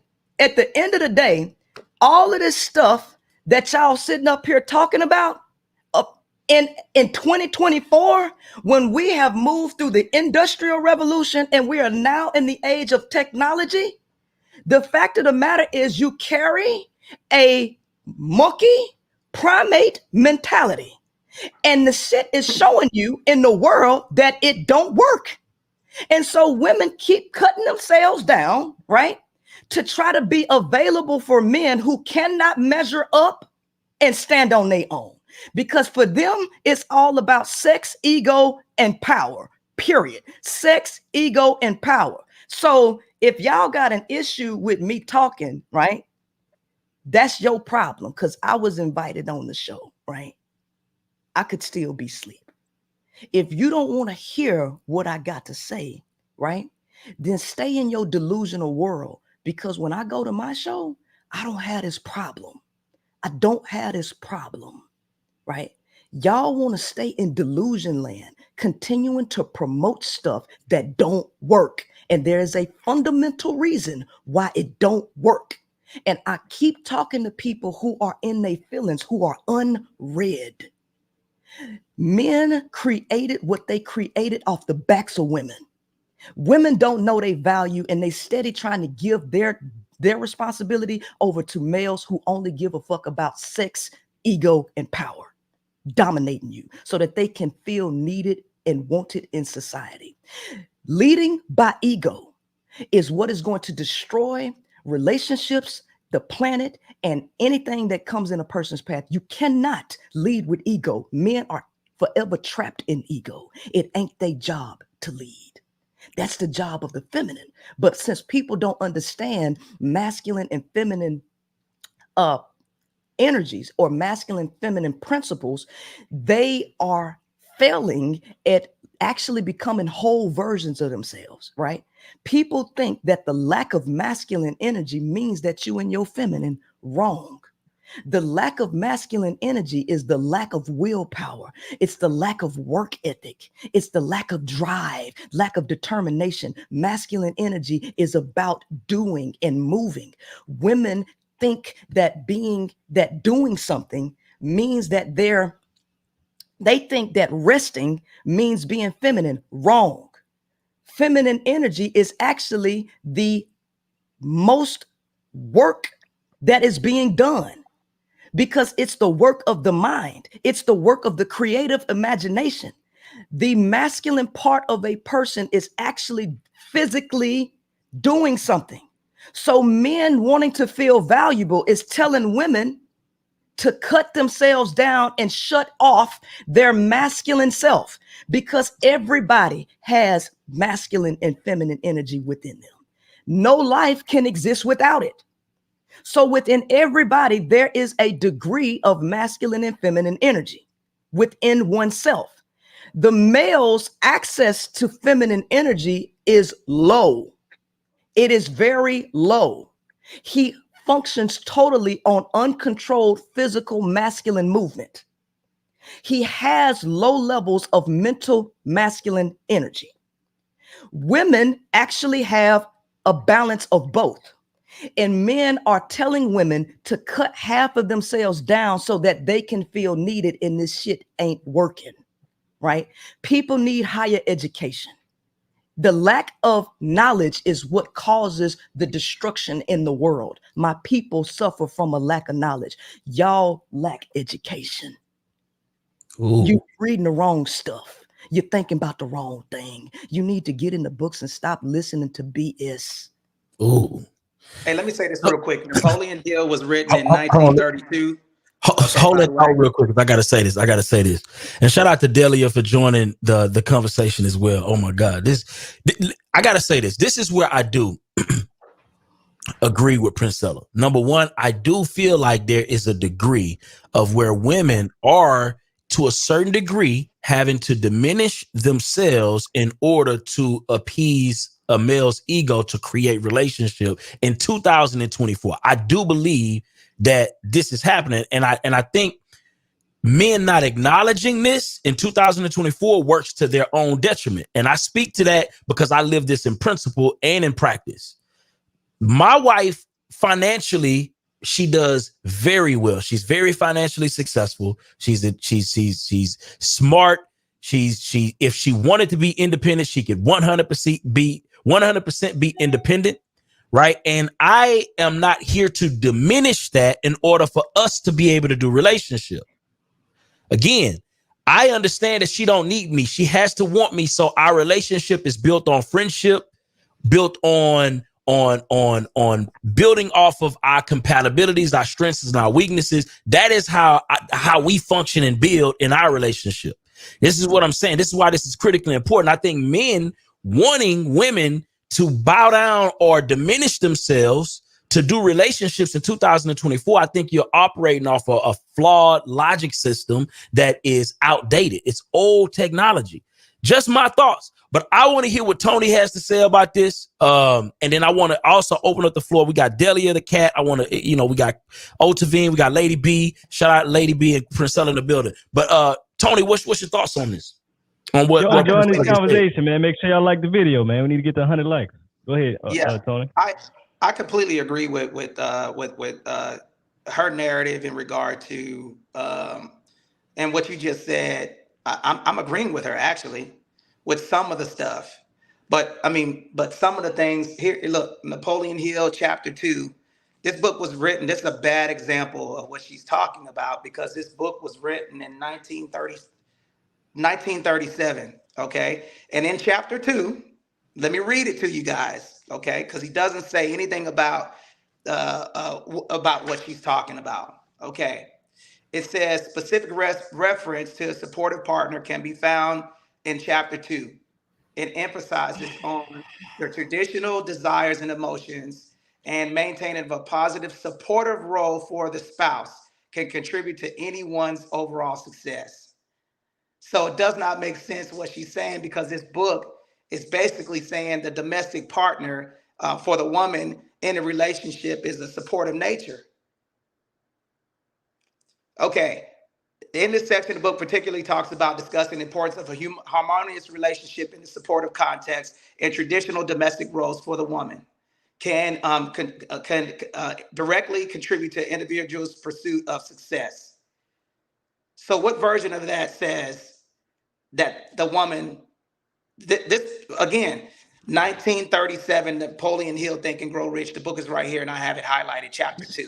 Sir, That's all okay, I'm going to say. So no, wait. So I think this is a bad example, because again, I'm not saying that let me be clear.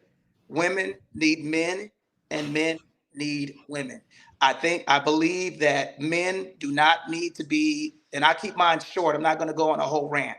I do not believe that a man should be validated by a woman and vice versa. I believe that women are just as equally important in the workforce today than men are. Okay. And I believe that also, I also believe that men need to be in the example. And I think that right now, I mean, it's happening. And I think that there's a draw away from the traditional roles of a man. And I also believe that more men need to step up. So I understand why people are complaining, because men are not setting the example. It's true. I can't deny that. But there are men out here leading, protecting, providing, and building empires for their family. Prince Ella, before you respond, let us hear it from the other three real quick. Dr. O, what you got? Mine was short, so. Before you respond, Prince Ella, let's hear from them real quick. Dr. O, what's your thoughts?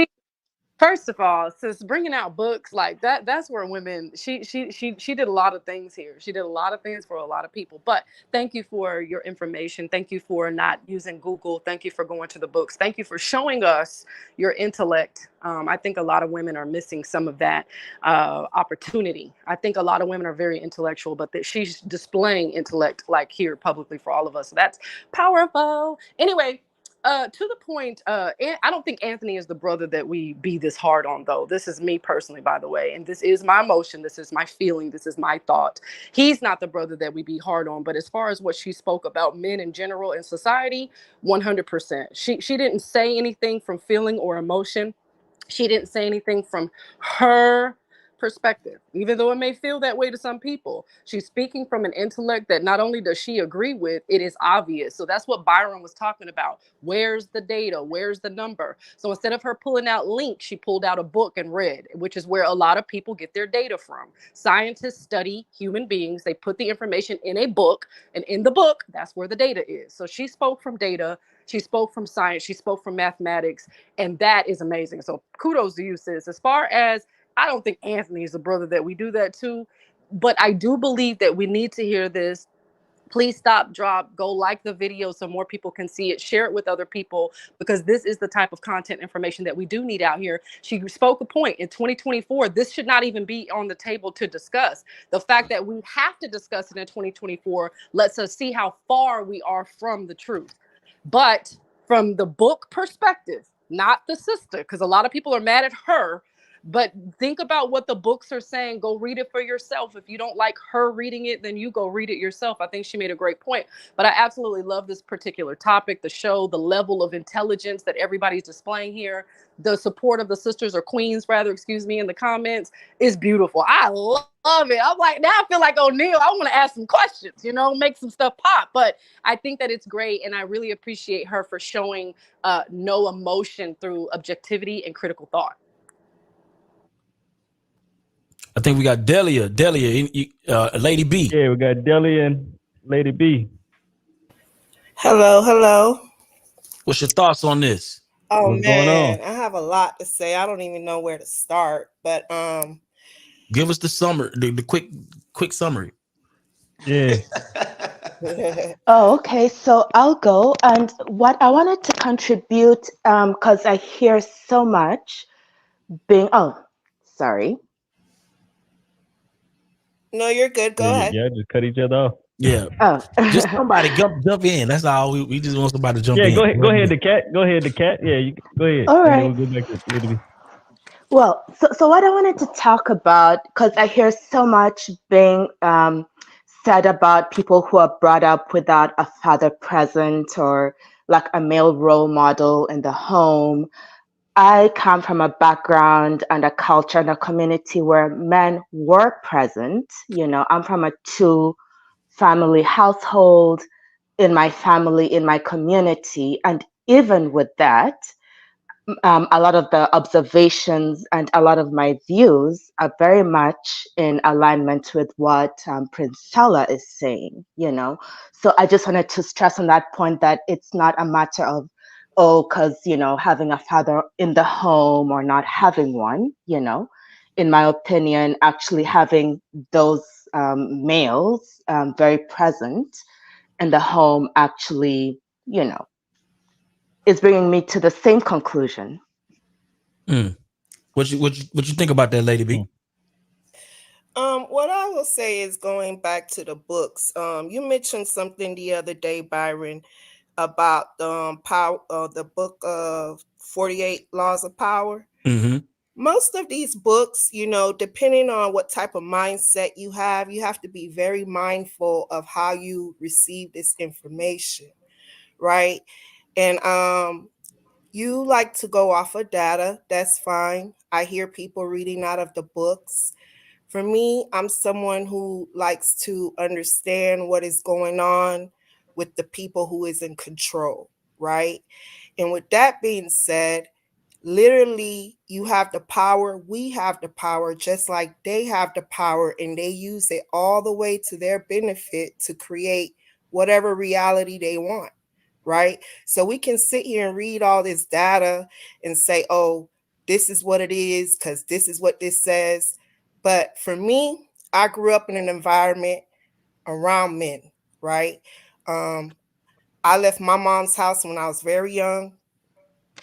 I got a personal place in my heart for men because I understand what the system has done to break them down. And they are leaders. I've had men in my life, homeboys, dudes who I've dated that have done the unthinkable for me, right? So men do know how to love. What I would say is men have a problem of being faithful, but men are loyal. I grew up around men like this. I've dealt in business with men like this. So I'm not speaking for all men because that's just how life is set up. But that's what I wanted to say. I had a lot to say, but I'll just stop there. Just be mindful as we take this information in. Priscilla, I met you when we were in Miami. And you know, I take a lot of what you say. I agree with a lot with what you have to say, and I disagree with some of what you have to say. And that's why I'll leave it. Priscilla, what's your thoughts on that? What's your thoughts? Okay, so I don't get caught up in what people agree with and disagree with. I'm gonna tell you why. Because people don't agree with other people's perspectives. They don't agree because what people are looking for is they're looking for their own feelings coming out of somebody else's mouth. So it's a subjective thing. They're looking to resonate with what you're saying that validates what they feel. So I don't care what people agree with, because guess what? When people's minds change, what they feel also changes. So everything that she spoke about is subjective, right? Not understanding how information is digested. And so because of her emotional attachment to males, she's not going to see the world, right? She's not going to see the facts. So we're just going to look at the world going up in flames, and we're going to act like we don't see it because my little hole is not on fire, right? So I don't get caught up in that, okay? I stick to the facts. And what people don't understand about the 48 laws of power, right? English is just not people's strong. It's not people's strong suit, even though they speak this language. The 48 laws of power is not a manufactured book. You have law that is defined as, let me pull it up. Let me tell you what the definition of law is so you can understand. Right. Okay. All right. A statement of fact off the rip Law is a statement of fact deduced from observation to the effect that a particular natural or scientific phenomenon always occurs if certain conditions are present. The 48 laws of power are 48 statements of fact deduced from observation of people in power. Off the rip, it ain't opinion based. So because this book is written by a man who observed other men in power, this is the consistent behavior that they have observed with people in power. Okay. So how you feel about the 48 laws of power and whether you think it applies in your life is irrelevant. These are facts deduced from observation of human behavior. Number two, old boy who was up here before. Okay. Y'all started talking. He skates by a lot of stuff, starts fast talking. Once a person starts fast talking, that's when you know they on BS note. I brought up Think and Grow Rich. This is a book that I have dissected from beginning to end. I actually have a book club, and we've been reading this book since February. He has the book and ain't read it because he had to go online and try to find somebody else's opinion about the book because he ain't read the book himself. The book is highlighted, dear. You just highlighted it when you was looking, sir. The book is highlighted. I don't need you to defend. But see, you're going off of your opinion. You're doing the exact same thing. Whoa. Hey, hold on. I didn't stop none of y'all. So just hold your horses, buddy, because you was literally looking on the computer, okay? You literally pulled it up on the computer. So stop, right? Number one, the book was published in 1937. You pulled up a book before I pulled up that one. I think that was written in 1920. Let me tell you what happened between 1920 and 1937, sir. The divorce rate was 1% during that time. Oh, you didn't even know. Y'all don't even know the divorce rates, right? Because you're not reading shit, right? Y'all just going off your feelings. In 1920, between 1920 and 1937, the divorce rate was 1%. At that time, women couldn't do shit without a man because the system set it up that way, where she was forced to depend on men. She could not go to an Ivy League school. She could not get a bank account. She could not get loans in her own name. She had to do everything through a man. The book was written and published in 1937, which means that it wasn't written for women. It was written by men, about men, for men. Napoleon Hill studied wealthy men for 25 years. And the consistent thing that he has seen is that men have usurped the power of a woman by forcing them to be in the house with men. In 1960, women still couldn't have their own shit. It wasn't until 1974 with the Credit Act that gave women the ability to provide for themselves. In 1980, the early 1980s, the divorce rate skyrocketed. The divorce rate skyrocketed, being the highest of all time, doubling since that of 1960. Now, these are facts. Your feelings are irrelevant. I don't care about them. If this shit was so natural, why the fuck did they have to force women to be with them? And why did the divorce rate skyrocket after women got the ability to take care of themselves? Answer me that. Fuck your feelings. I'm tired of talking about dumb shit. Hit me with some scholarly shit. Tell me why.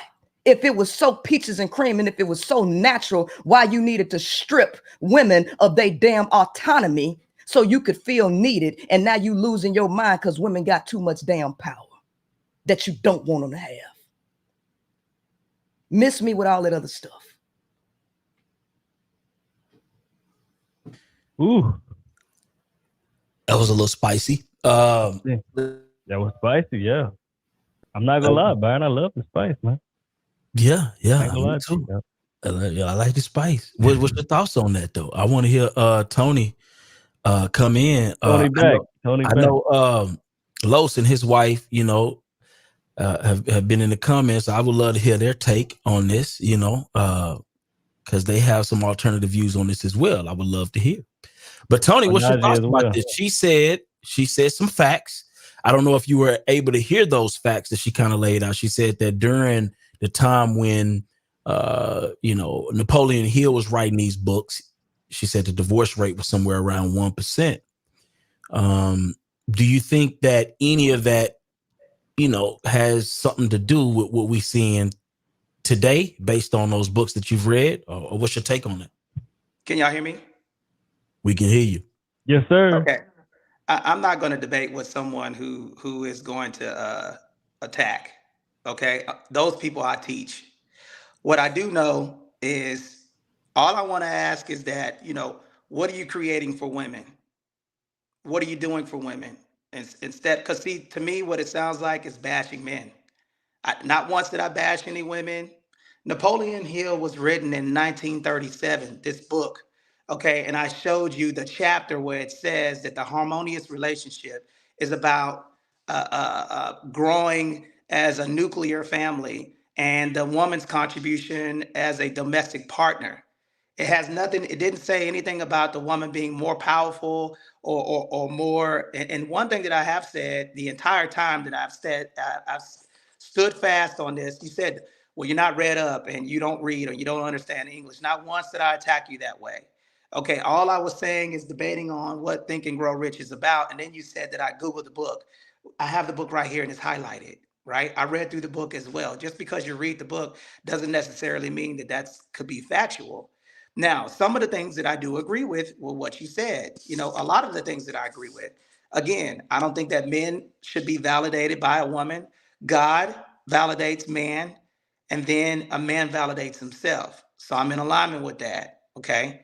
The second thing that you said is that, you know, there are some weak men that are out there, and I completely agree with you on that as well.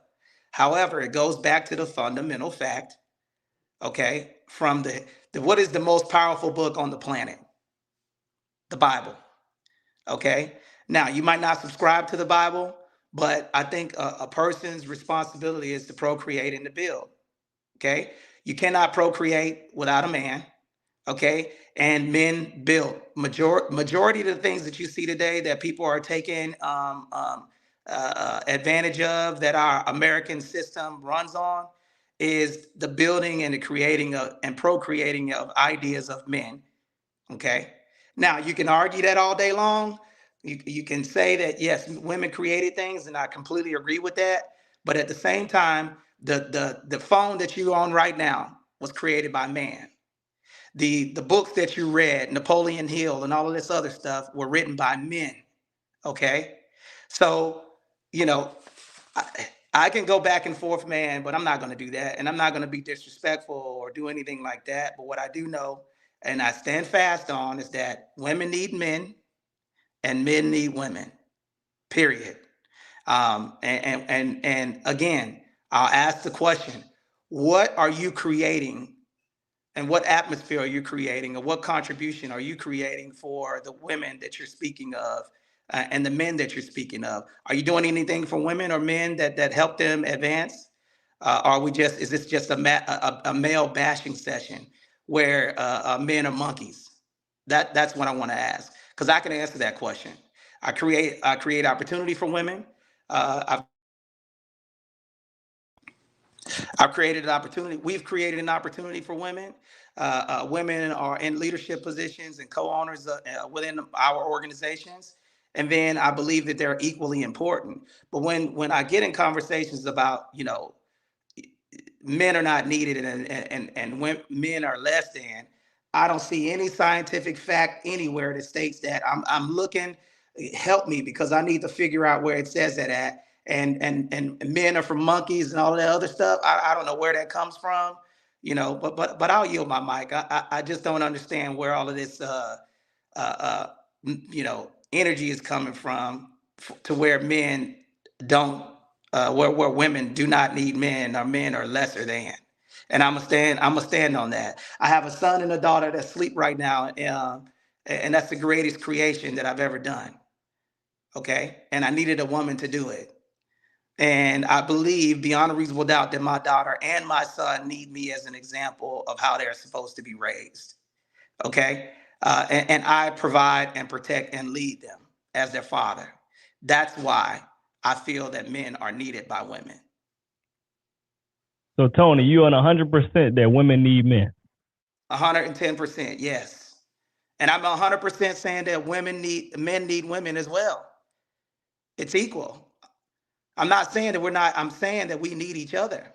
That's my narrative. But I also believe, again, leading, protecting, and providing is not a bad thing. I don't understand where the pushback is at. Okay, can I say something now? Priscilla, what's your thoughts about that? We need each other. What you think? You think we need each other? The male gonna keep saying that. The male gonna keep saying that, right? And so he keeps saying, I feel. What did I tell y'all about feel? I don't care, right? So you have an issue with me saying that y'all act like chimpanzees, okay? Male chimpanzees, on the other hand, hunt together, engage in warfare over territory, and enjoy a half amicable, half competitive camaraderie. Their cooperative, action-packed existence resembles that of the human males who in modern society team up with other males in corporations within which they compete while collectively fighting other corporations. That the same delicate balance between internal strife and unity towards the outside is found in chimpanzee males gives them the most human-like social system of all apes. I'm sorry that y'all's behavior resembles that of a chimpanzee, and you don't know that, because you know what? You operating on autopilot and y'all don't read nothing. You don't have no knowledge on anthropology, right? You don't have no scientific knowledge. You don't have knowledge rooted in physics. None of this stuff. This ain't y'all conversation. Y'all conversation is dick and pussy and who gon' be the head of the household, who gonna get the biggest piece of the chicken. That's y'all conversation, right? And y'all can't go beyond that, right? Because the science would torpedo everything y'all talking about, okay? It just will. So he keeps saying, I feel, which I don't care, because the male's whole biological purpose is to try to pass his genes along. And what he say his greatest creation was? Something that he had sex with to reproduce. Anytime the male talks about how much women need them, they always go back to sex. They always go, well, you can't have a baby without a man. Well, guess what? A lot of these women do not want to have children, okay? They don't want to have children. And guess what y'all reckless sex has created? Your reckless sexual reproductive behavior has created a bunch of children in foster care, a bunch of kids being vulnerable to being pimped out on the streets, sex trafficking. Come on, stop being delusional. Stop basing your existence on sex, which the male can't seem to elevate beyond that, right? Ain't nobody, I don't care about you having no kids. I don't, right? And your greatest creation being what you reproduce, that don't tell me nothing about your mind. That tell me everything about your Peter Wacker, right? Can we move beyond, I need to be needed to produce with you? Sir, I don't want your kids. And it's not natural for a woman to lay on her back and be sexually receptive her entire life to boost your ego and to extend your line. Priscilla, give me something more intelligent. I have a question for you, right? Yes, who's speaking? This is Lady B. Because I hear what you're saying. I hear what you're saying. And I know you're very aware of what's going on in society, right? Mm-hmm. And it sounds like how you come off, it's like you helping promote that. instead promote of what? like the foolery. What foolery? Be specific with me. Your movement, like, you know, the Be whole specific like with fuck, be like forget a man, get you a woman, no X the man out. see basing your stuff off of feelings is gonna skew your perception. Okay. The fact of the matter is, having sex produces children. The risk of producing unwanted children is high, right? And women leave themselves vulnerable. Men are sitting up here telling you, choose better, choose better. And y'all as women, you're so conditioned to worship men that you really think choosing better is to jump from man to man. You got multiple baby daddies out here. Why is that? There is a reason for all this stuff. So women actually thinking better and understanding life makes them choose better. Have the appropriate selective mechanism, not keeping their legs open, chasing every Tom, Dick, and Harry so that they can feel worthy, right? Because they think their value is in having a man. I don't do that. I don't teach women that. All right. And I agree with you, right? What I'll say to that is you have weak men and women out here, right? And this is what you were speaking about earlier in my feelings. I'm speaking from experience. I'm not your average chick, right? Like where I come from, how I was raised, I wouldn't be who I am today and be able to be independent or move how I move. I really move like a nigga. And I do not like females, okay? And I wouldn't be able to be that person if it wasn't how I grew up, the men that I grew up around, the influence that I had, and just being able to see what is real and what is not in a man, right? I will not take that away from a man because I know what a real man is. I know what that looked like. And you can say whatever you want. You're free to feel how you want. I'm telling you from my personal experience. You say you grew up around dudes who wasn't shit. I'm telling you, I grew up around dudes that I seen that I know would kill for me, that done saved my life, that done got on the stand for me, like that done did shit that I don't know too many chicks. I can't even call a chick out that I know that was step like that. So, like, I'm gonna go back to what I said earlier, and I'm not in my feelings. I don't want to come across like, hey, do you? But I feel as a Black community, we have been through enough already. All of this here, it's just tearing us down even more.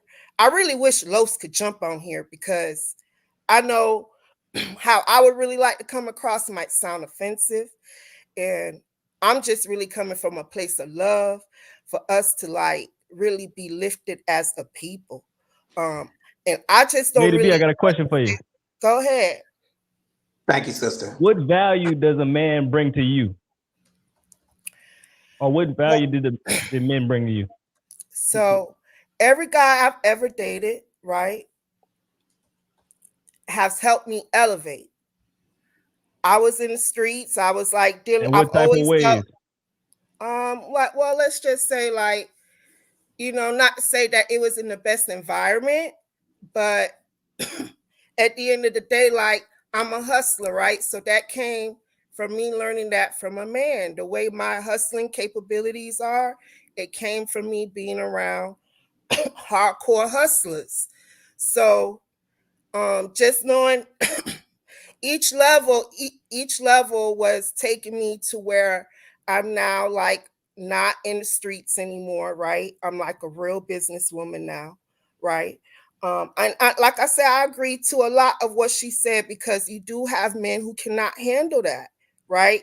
My first business, the dude who I was dating with at the time, he's the one who introduced me. I told y'all the other day I used to be a dope girl. He the one who introduced me to the dope game. And what happened was in the dope game, he was the face. He had control over everything. So he was the man. Even me, for me to move around, I had to go to him. But when we decided to like, okay, I wanted to get out of that game. I wanted to get legit. So we seen this business was like a popping business in our area. And so we opened up the first group home. Now what happened was, being that, you know, I do have like workforce experience. I have worked in environments where I've been able to know how to like work in corporate as well. So when we decided to do that, I became the face, and he could not handle that, right? He could not handle that, and he left me hanging thinking the business was going to flop. I actually grew the business like on a 10x level. And just to show you how like dudes can get in their ways, as to like I can understand where she's coming from in some aspects, is even when I did level up in the business, I went and grabbed Buddy back for him to just show face and get a check. This nigga was so in his feelings that he didn't care about the check. He would rather sabotage what I had done built. So point being, like, when you say what value do a guy bring, it's through the trials that I went through. It's through the what they instilled in me, right? So this dude's mentality was like, you know, even though I'm a whole ass nigga, if a nigga can't do better for you than I can, he ain't got no business in your face. To an extent, I was like, oh yeah, that's true. But then that also showed me like, oh damn, nigga, you think you really got control over me. So that showed me that really traumatized me to not want to rely on a man, not in a way of to be financially stable. I'd rather find a man that's gonna like want to build something together where we both add value to that. So I hope that answers your question. Can I say something real quick? Nice. Who's that? Is that OT? OT, yeah. So yeah, go ahead. I'm not 100% sure how, for me, that example based on the title didn't necessarily, I don't know if it hit the way it was supposed to. Like, I get some of what you were saying, because, you know, I've had my experience in the streets as well, but I don't necessarily think that I don't know, I guess relevant is the only word I can come up with. But after listening to the conversation from everybody's perspective and Princella, I think I really just have a question overall. I don't even know if I have like a perspective to give, because I feel like this whole shit is perspective, right? And I have read As a Man Thinketh. I've read Think and Grow Rich. I've read them both several times. So the only thing that I could take out of what she just said that was relevant to me was, as Black people, as family, we've been through enough, right? And so my question to Princella and to the room or whomever, in like the title of this, you know, the room, which seems to be like a trending topic all over social media, with like, what is the purpose? Like, what exactly are you promoting? And if I'm being like specific, you know, as far as Princella, I heard a lot of like, you know, preventing the world from hellfire, and like, you know, this becoming whole versions of ourselves. I tried to take some notes, but it was just a lot of shit going on. But is it to like build families? Is it to empower women? I just don't understand the purpose of these types of conversations, considering as Black people, we've been through enough. What the fuck is the point? Like, what are we getting at? Like, what, you know, that's, I'm just lost in that. That was a question for me, right?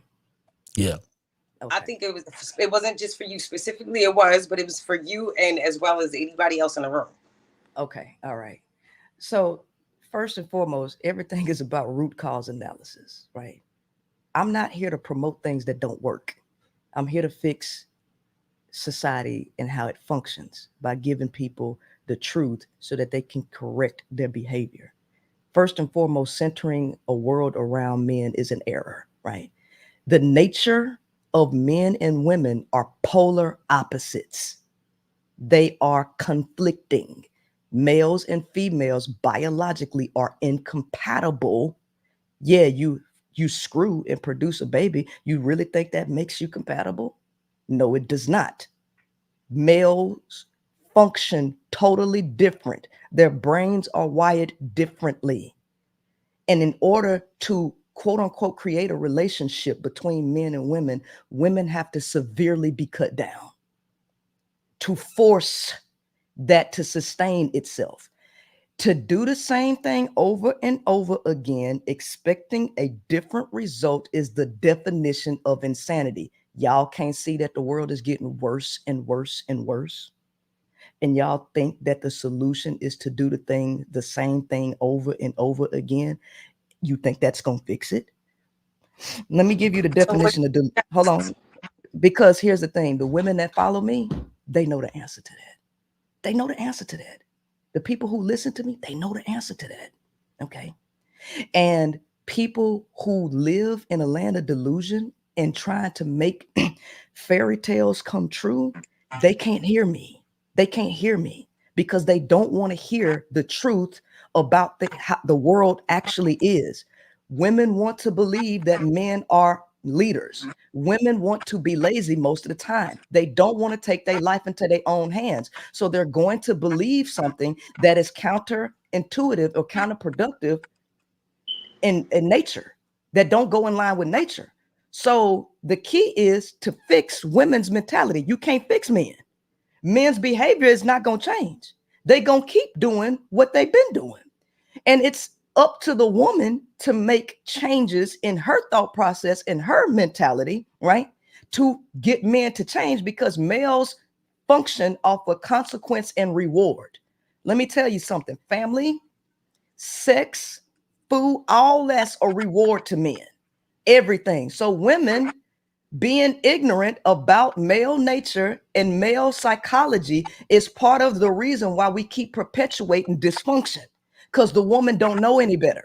She's unlearned. She's uneducated, moving off of responding to stimuli unconsciously. My job is to get women to become conscious of their behavioral patterns and their thought process. And unfortunately, that does not mean continue to believe about men the way that people believe about men, because what you believe about men is a lie. And women centering their lives around men is a part of the destruction of the entire planet.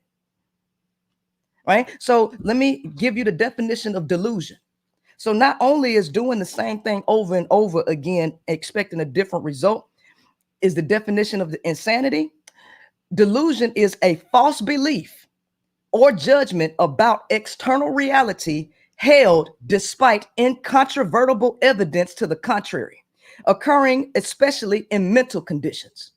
So the average person is delusional, which they actually have a mental condition and don't realize it, because to hold beliefs about external reality that goes against the facts, to maintain that position, that is insanity. That is a mental condition, right? So I'm trying to get women out of this mental messed up fuckery that they got going on. And I'm pulling women into science fields. I'm pulling them into STEM. Okay, I'm pulling them into the facts of life and pulling them out of la la land, right? So that they can function better, right? And unfortunately, men cannot exist in the face of truth. Truth and reality does not support male existence. This is the reason why they had a concerted effort to keep people delusional and away from science and away from philosophy, away from these things that they have controlled, right? The collective unconsciousness is the one creating all of the dysfunction, because it's your belief systems. It's your core belief systems where the people at the top stand on reality.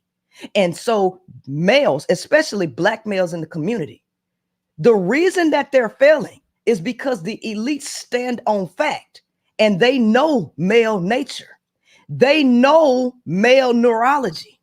So they put them in environments where they know that they will not have any self-control. And what they do, they know how the male is going to behave. So what they do, they create prisons. They create school to prison pipeline, because they know that where you're going. They know that you don't have no ability to self-govern, right? They didn't make you do nothing. They just put the traps in the line in the line or the path that they know that you're going to walk. They know you going that way. They know that the male don't have no sexual discipline. So give him access to an abundance of sex, and guess what? He's going to reproduce. Just like the rats did in Universe 25. They know that's what's going to happen. So now Do we continue to live in ignorance and fairy tale island, or do we stand on business and stand on facts and start changing our behavior? For a woman to change her behavior, that means less access to sex, family, and all of that for males. It is what it is. You cannot create a quote unquote balanced world where men exist at the same level as women. Nature ain't built it like that. For every 5 women, it should be about 1 or 2 males. The majority of males ain't supposed to make it, but y'all think they are. Meanwhile, y'all cheating with each other, right? Lying, functioning, like, except realize the delusion, right? Why we gonna keep lying? Why we gonna keep lying knowing how this stuff work? The male ain't gonna be monogamous, but women want to believe this like you can trap them. That ain't happening. It ain't happening. And if you find one that is, let me tell you something, that male is going to be highly exceptional. But you hate other women, like old girl said, I'm like a nigga. I don't even like women. Well, what we talking to you for? And then you say, oh, love. We're going to promote love. How you going to promote love amongst people that you don't even like when it's women, when it's the feminine that's the nurturer and sustainer of life? How you dislike the nurturer and sustainer of life? I got love for women too. No, you just, how you going to love what you don't even like? Honestly, I got love for everybody. I'm not into a race thing. I'm not into a gender thing. I got love for everybody. What I said was, I don't even like women. That's what you said. Place. I just use that as an example because I know you come from a place where you like women and you don't too much care for men, and you move like a nigga, and I'm telling you, I move like a nigga and I don't like women. So you know what I'm saying? We can have those two things. We can have that in common and don't see that eye to eye all the way. That's all. Okay. All right. But, so let me say again. Okay. You can't love what you don't even like. Okay. So your perception of me ain't my perception of me. You telling me I move like a nigga. First and foremost, I've been around men my entire life, right? It is just within the past 2 years that I began to have female friends. So this idea that I don't even like men, that's a total fabrication. When you know better, you do better, right? So you moving off of emotion and you're perceiving me like I move like a nigga. I ain't never said I'm like no nigga. You said that you like a nigga and you perceive me as being like a nigga. And your first thing, hold on, because I didn't, first of all, you interrupted me, right? And so now I'm responding. Okay. All right. You can't love what you don't even like. You got a special place in your heart for males. Then your story totally spoke about some bullshit dealing with males, right? But that's neither here nor there. You cannot love what you don't like. So you saying that it's counterintuitive, right? Counterproductive of promoting quote unquote love amongst everybody when you let it be known that you don't even like women. You can't not like the nurturer and sustainer of life. To move with that energy for the feminine counterpart is to promote death and destruction. And by you being in the streets and coming from that wicked, hardcore, concrete jungle, only confirms exactly what I say, that humans are unconscious and they're behaving like animals. Because that's what they call the streets, the concrete jungle, right? The concrete jungle with a bunch of wild animals centering your life around death and destruction and verbally saying, I don't even like women. We don't even have nothing to talk about. We don't. Real quick. I want to pivot. So Anthony, 1 second. I'm not to cut you off because she putting words in my mouth and I want to clear that up real quick, please. I never said I didn't like women. I said I do not find women attractive. I don't do women. Meaning that ain't what you said. I'm not sexually attractive to women. So I just want to clarify that, and whatever else you want to think, you're more than welcome to. Real quick, I'm sorry, Byron, before you go ahead, Lady B, if that's what you meant to say, That's not actually what you said, just to clarify. But I hear you. Yeah, you say you don't like women. Yeah, Yeah, everybody Byron, what heard direction you want to go? I want to hear from DQ on this situation, man. Cause oh yeah, we got DQ in the building. I want to hear what DQ got to say about this. I had to scroll down. All right, DQ, what's your thoughts? Yeah, I'ma just talk to us, you know, DQ. and y'all know I'm just here to report the news. I don't want no smoke with nobody. Let me just say that first, okay? But what I will say is what's delusional for me is for women who have issues with real dicks but shove they women with plastic ones. That's delusional. But we not go. That's not why we here, and I'm not gonna hop on that. That's what you. Well, I want to say this. Your assumption. No. Here we go. Wait. See, there we go. Yeah. You just can't interrupt her. Wait. All right, go ahead. Let her get it out real quick, Priscilla. Let her get it out. Then you can respond. Let her get it out. Don't hold your mule. I just said that's what I felt. You just gave the definition of delusional. So I'm just saying that's what's delusional to me, right? But whatever, okay, because that's neither here or there. But this is what my question is, right? With this movement and with the understanding that you have now obtained, and the understanding and the knowledge and the information, the wisdom and everything that you're giving your community, I have to come back off of what my sister Ultravine asked. What is the ultimate goal? Is it just to bring us into the knowledge of these things? Like, because the reason why I'm asking that is because the truth, and this is my opinion.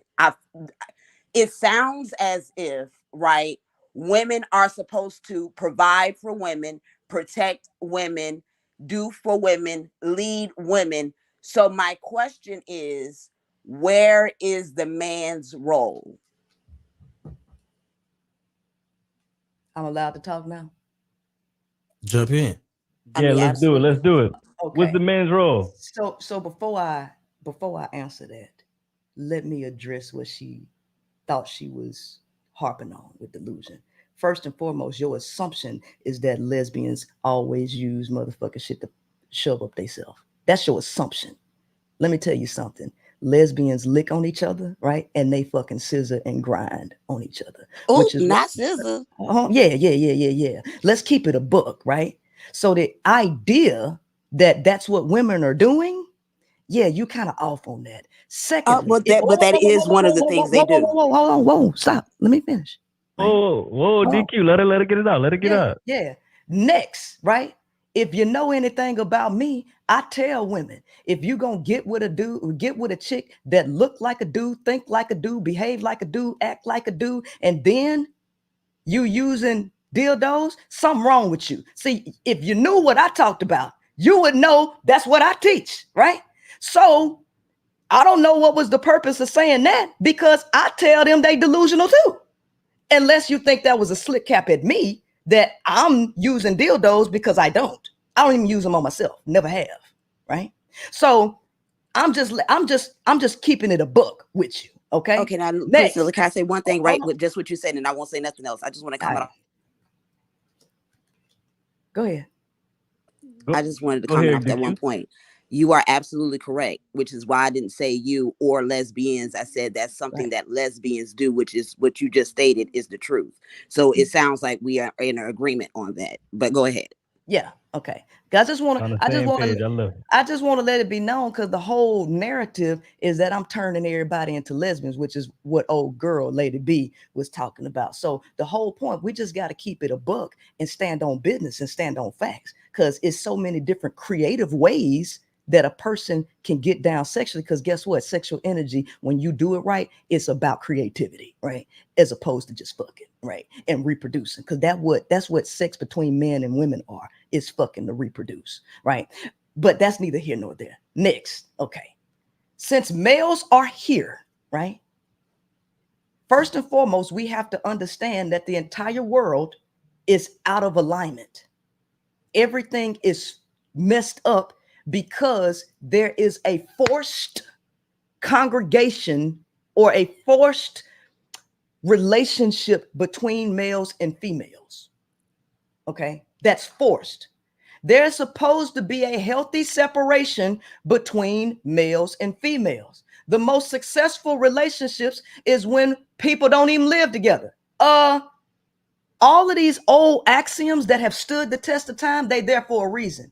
Seldom visit makes a longer friendship. Relationships are for broken people who need other people to fill voids. That is not the way humans were developed. Humans were here to become whole versions of themselves. So to not become a whole version of yourself is to actually become an incomplete human being. Who is the incomplete human being? The male. The male needs God, the Father, Son, and the Holy Ghost. You need a God-fearing man. Why the hell do you need a God-fearing man? Because males operate on fear and self-interest because of their biological nature. So a woman can't raise no man because a woman cannot put the fear in a man that another man can put in him. This is the reason why women can't raise men, boys to be men. They don't understand why they can't, or because men need to have fear in their heart. So it's men who actually need other men. It's males who need other men. It's not the woman who needs him. He the one who need to take counsel from her. He the one who has to tap into her creativity. But before he should be around any woman, he needs to have an extreme amount of self-discipline, which can only be given to him by another male based on fear being put into his heart, right? So since the male operates on fear and self-interest, not love and morality, right? Because the male don't have an internal moral compass. You can't argue with me on that, because now you would have to explain age of consent laws and why, as long as they keep moving down, the male keeps moving down with it. Okay? Because he ain't got no damn internal moral compass, right? So you're trying to build with somebody who don't even have the power and ability to self-govern and know right and wrong. So that's the reason why you need law and law enforcement, so that men can govern and control each other.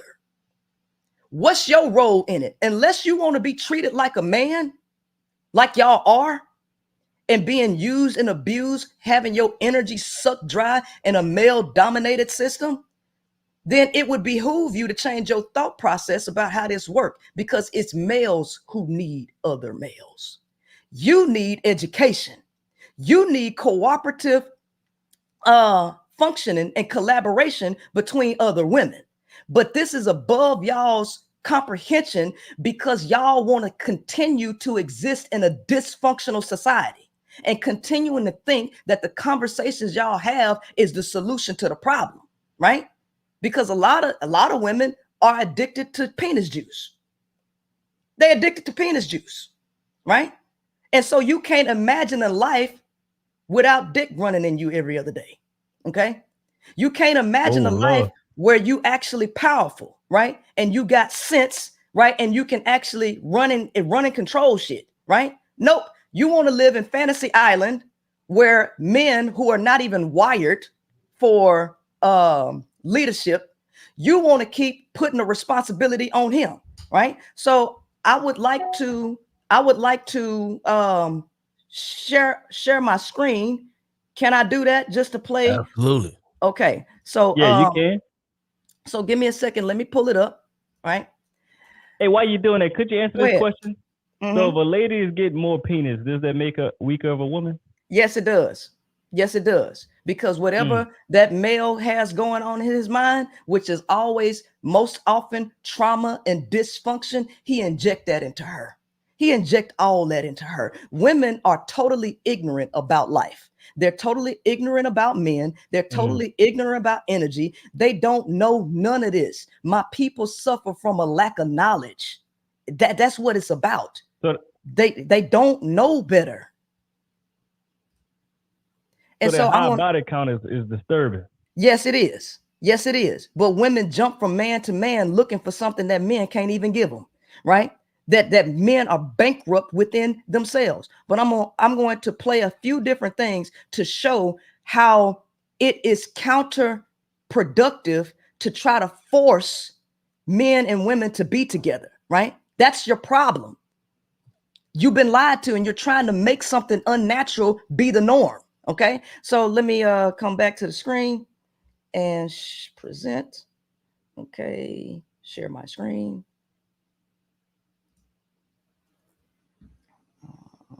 Wait a minute, select screen window.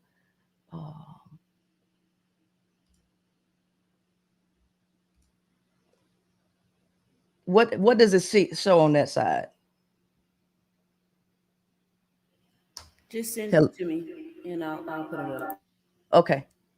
All right. To Ruby? Yeah. Okay. Yep. Okay. I'm gonna send that to man, you. If y'all enjoying today's content, man, like the video while we wait. And before we move on, I do want to get Tony's understanding this while we pulling up the link or whatever. But Tony, what's your thoughts on Princella's take on this conversation? On his thoughts?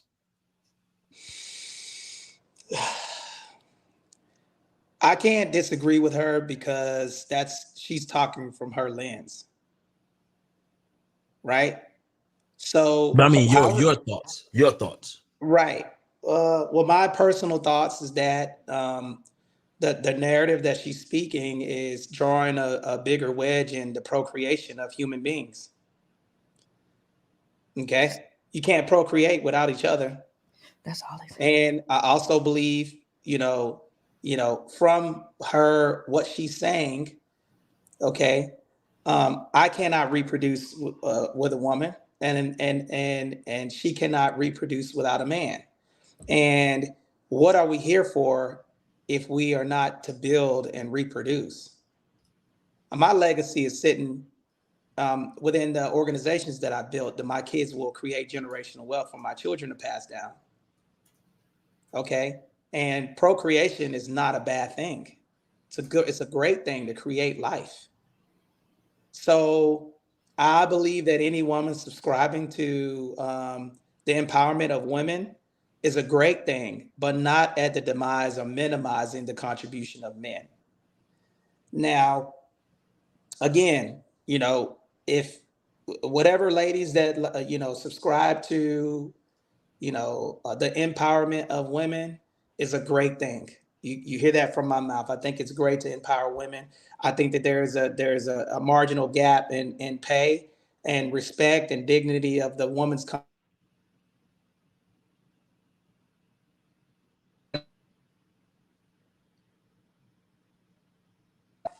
From my personal opinion, I think that it's very destructive on, to me, on minimizing, the procreation of life. I don't understand why that's a bad thing to make children, and there's no version of making children a bad thing. Now, do I think that there's irresponsible people out there that don't raise their children? Yes. But to me, it just sounds, it doesn't, I've heard nothing that said in what she was saying that empowers men or women to procreate and build. Now, I did hear her say some things that was in alignment with, how men should be held accountable for their actions. And I did hear, I agree with some of the things that she said, because I wrote down the things that I agree with. But when you say, bow down and people being miserable that's married and all types of other stuff, and when you say that there's people that it's in conflict to have, the nuclear family, I think that's a slippery slope to me, because, there's a lot of people out here that are procreating, that are raising children the right way. And there's people who co-parent that raise children the right way. And give me an example of what higher accomplishment there is to make children. Yeah. Well, What is a greater accomplishment? I just told y'all. What greater accomplishment is it? What greater accomplishment is it to make children and to build? What legacy do you leave behind? If you're what greater accomplishment is there? I don't think there is a greater accomplishment than making children and to build an empire with a family, so you can pass down generational wealth. No doubt, no doubt. So Priscilla, what's your thoughts on that? I wanna play that video. Play that video. And make sure the sound is rolling.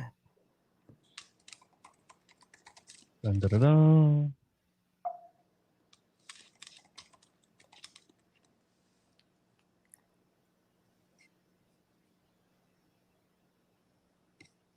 We can't hear it.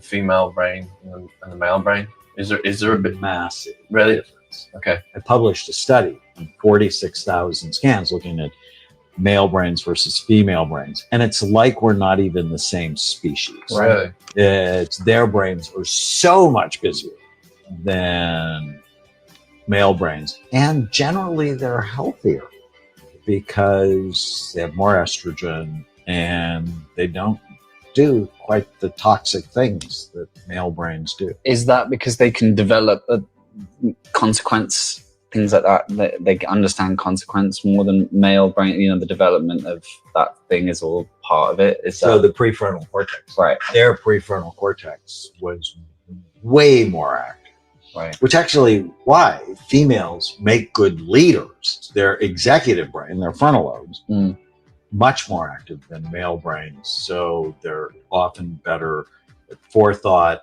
decision making, and collaboration and empathy. And guys struggle with that. And then if you hit a lot of soccer balls with your head, you really struggle with it, not consciously. So 46,000 brain scans backing up what you see in the world. You see males struggling to quote unquote lead. You see it. You keep having conversations. They're not leading. They're not protecting because it ain't their job. It goes against their biological and neurological makeup.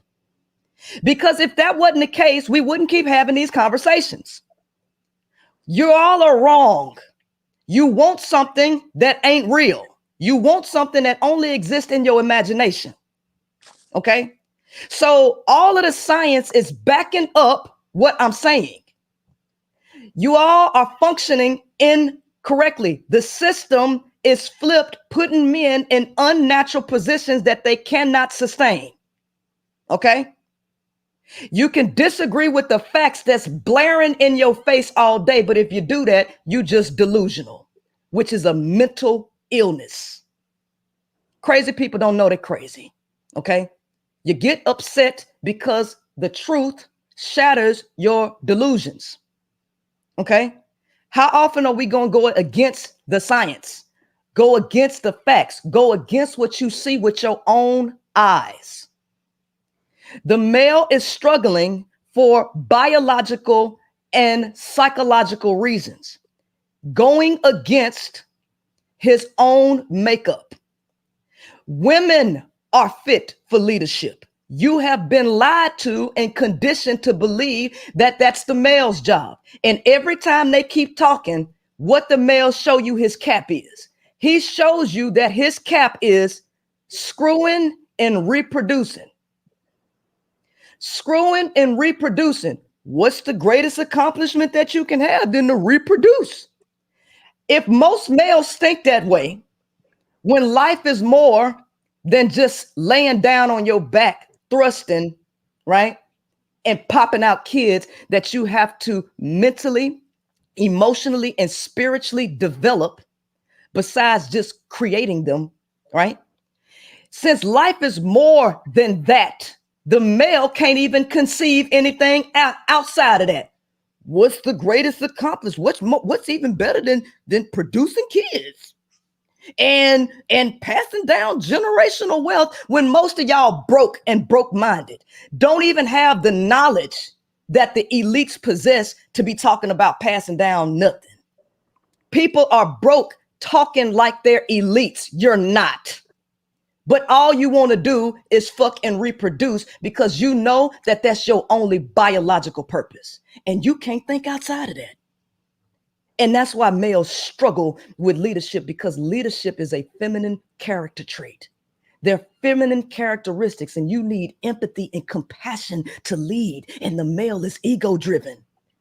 He's selfish, thinking about passing his genes along. When we gonna stop centering the world around male egos?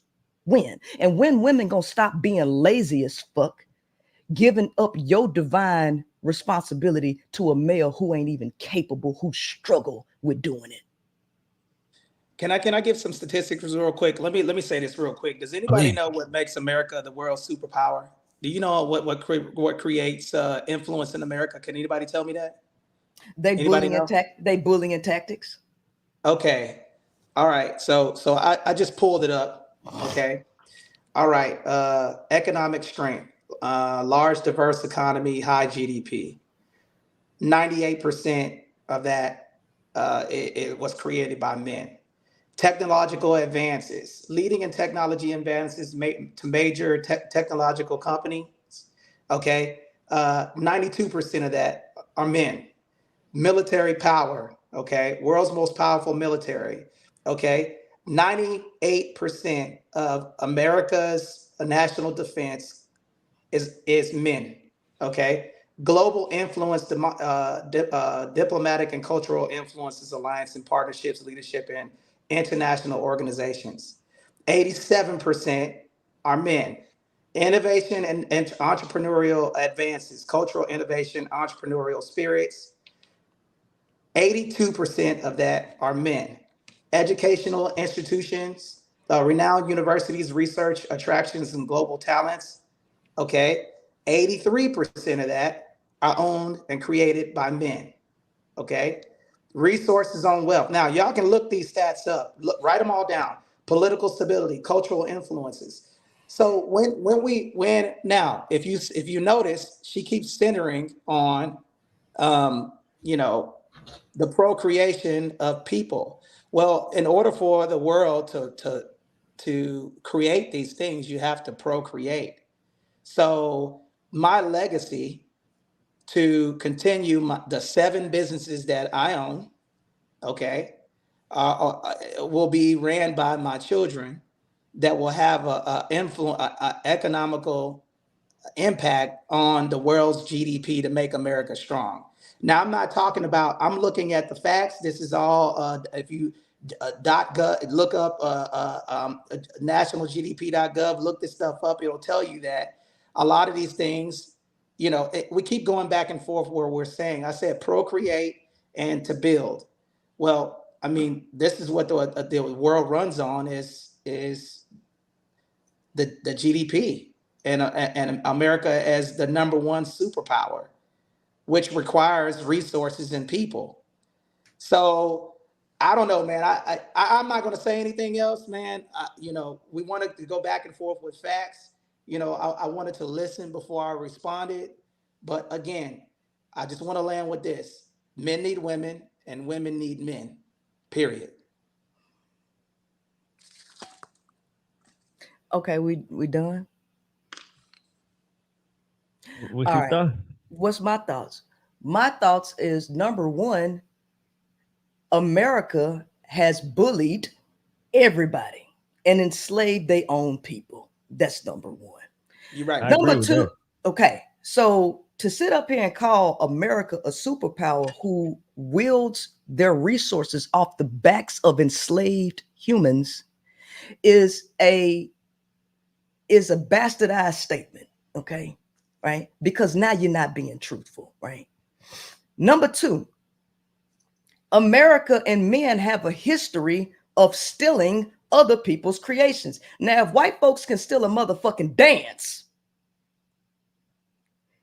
and a hairstyle and rename it, and they can steal musical creations. What make you think that they ain't stole creations by women and other males? So men who dominate the entire world take creations from other people and put their face on it. Because at the end of the day, the history shows that men take a lot of shit from women, right? So one of the things, who actually discovered DNA? It wasn't Watson and Crick, it was a woman, right? But they put their face on it, right? Hedy Lamarr is responsible for Wi-Fi, right? She's responsible for Wi-Fi. There was a guy that I knew, right, specifically, who worked for General Motors, and he let it be known that General Motors took his shit and rebranded it as their own. He was an engineer, right? So saying what people create, knowing that patents have been stolen, and men bully people. If they're bullying other men, you know they bullying and stealing from women. So to say that men created everything, eliminating the contributions of women, when studies show that men took a lot of shit from women, they got a lot of their inspiration for women. I'm sorry, but your argument just don't hold up, right? And then we talk about cell phones and shit, and coltan needing to be used for us to operate this electronic shit. How they getting it? How they getting the coltan? Enslaving African children. So this lie about United States being a superpower, as if they did this shit on righteousness, let's keep it a buck. It's men who are using their brutal and wicked ways to enslave the world and steal the world's resources. Now, America's such a superpower, but now we got BRICS, right? And everybody is insecure about what's going to happen to the damn dollar, right? Because at one point it was backed by gold. Then it was backed by oil. Them bullying other countries, and other countries are tired of they fucking bullying. And they pulling out. Are you sure America is an actual superpower, or are they a slave nation that bully other countries and try to keep them slaved? 110%. 87% of the world is interdependent on America's a dollar. So the U.S. dollar is backed. The entire world is backed by the U.S. dollar. Explain BRICS. Okay. Well, you explain BRICS. No. Okay. You know what you explain it. No, what sir. I'm saying to you is, again, hold on just a second. You're talking to someone who served 20 years in the U.S. Marines. Okay. That was in Afghanistan and Iraq. Okay. So all of the stuff that you're saying, and you're sitting in the comfort of your home, is because of what America has to do. So you can come on here and spew your narrative when you don't know what you're talking about in regard to the world's GDP. Sir, so America explain is the BRICS. America is the #1 superpower. And okay? I want you to understand. I don't care what you think or what you may assume, but you're sleeping in the comfort of your home right now, getting on the microphone because of what the world's boogeyman had to do, so you can come on here and bash men. I don't care what you say. Do you know I served in the military too, sir? You know I served in the military too. You know I served 8 years. Get my mic. Listen, if you're gonna mute my mic, then cool. I haven't muted your mic once. Okay. So this is the exact thing that I'm talking about. Muting what mic? So again, America has done a bunch of stuff to make sure that we stay #1. Okay. I was there. All right. I know what we had to do. So when people come on here and they complain, and do all of those things about, America doing X, Y, and Z. Yes. Look at me. I have done things that I would do again. Okay. For the comfort of my children and my family, which any person should do. So you're absolutely right. We are the world's boogeyman. And I proudly will say that without even hesitating. Okay. All right. So when we get into political talks and everything else, China, not a threat. Russia, not a threat. Name one other country you would rather live in right now and do what you're able to do and say what you're able to say. Okay, it's my turn to talk. Ooh-wee. All right. First and Yes, foremost, ma'am. sir, I served in the military too, 8 years, and I got commissioned as an officer. Okay. So I don't know why you think you're trying to bow up on me. Okay. Now, you say the American dollar is worth such and such. Explain BRICS. BRICS.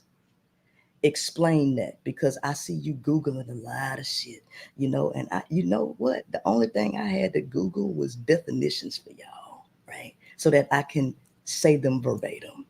You gotta Google facts. You gotta Google stuff, because you know what? You unlearned, you unstudied. You Googling a bunch of shit.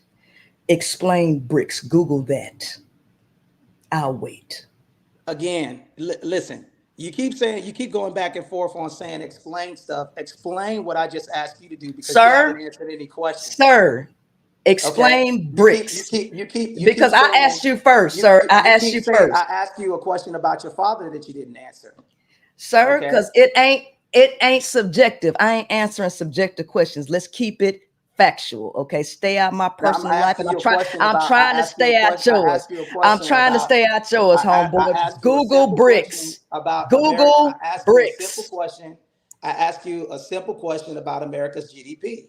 Okay. Sir, you've been Googling the entire time. Google BRICS. I'm working. Well, you wasn't working. What's up, y'all? So most people struggle with sales. A lot of us in real estate, and we struggle with our sales. We struggle with follow, we struggle with leads, and we just basically missing out on deals. For me, I just got on Taskify CRM. They send messages out for you. And look, a lot of us have work. When you get off of work, you have hot leads ready for you. Make sure you check out Taskify CRM. I'm telling you, it automatically replies for you. And look, it sends you multiple messages. Like we talking about drip campaigns, so you're not missing up on the lead follow-up. So make sure you check out Taskify CRM. Use coupon code NoStingyEnergy to get 10% off. And I'm about to show y'all inside my CRM so I can see how it really works. Make sure y'all check it out. Peace. Hey, I don't know how that happened. You know what I'm saying? Me neither. Y'all make sure y'all check out Taskify CRM. Yeah, we can hear you now. Okay. Look, now, what was she saying? Again, I talked about the American GDP. Okay, we keep going back to, you said you served in the U.S. military. Okay, so you would know that what we do. Okay, and thank you for your service, by the way. You would know exactly what we do, what we have had to do in order for us to stay number one. So again, I'm asking you a question. Do you believe that America is a superpower? Yes or no? And what have you had to do serving in the U.S. military in regard to our contribution to America's GDP? I already told you what it was. Sir, you failed. I can hear you. Can you hear me? Yeah. You failed to comprehend that my message is changing how society's functioning, because society and the world is going down because of male greed and male brutality. Okay. All right. That's the first thing. And so all you're doing is proving my point about the nature and the psychology and behavior of men, right? And their quote unquote superpower is through bullying. It's through aggression. It's through hoarding resources. Okay. And enslaving people.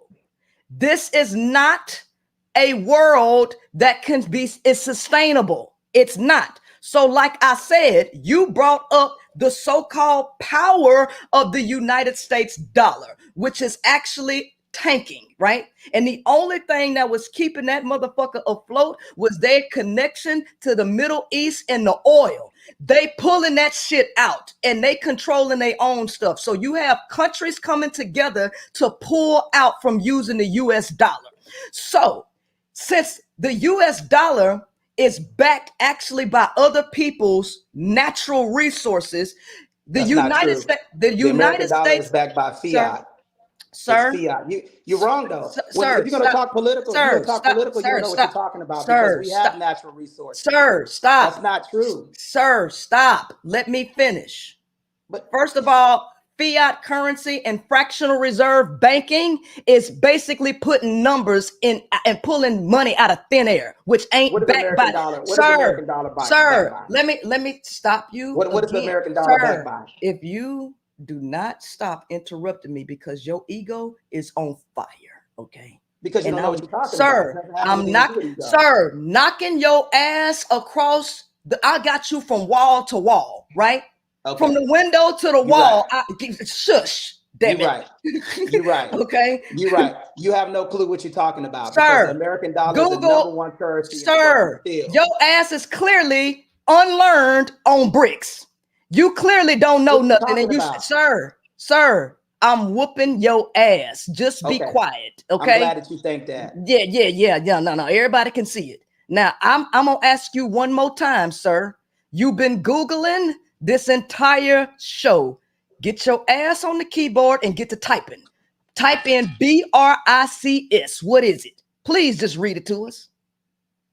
Okay, here you go. Let me turn my camera around. Because see, what you're not gonna do is disrespect me and act like I don't know what BRICS is. I was in the military. What you tell BRICS me? BRICS was actually started. Hold on, let me turn my camera around. Let me show you what I'm doing.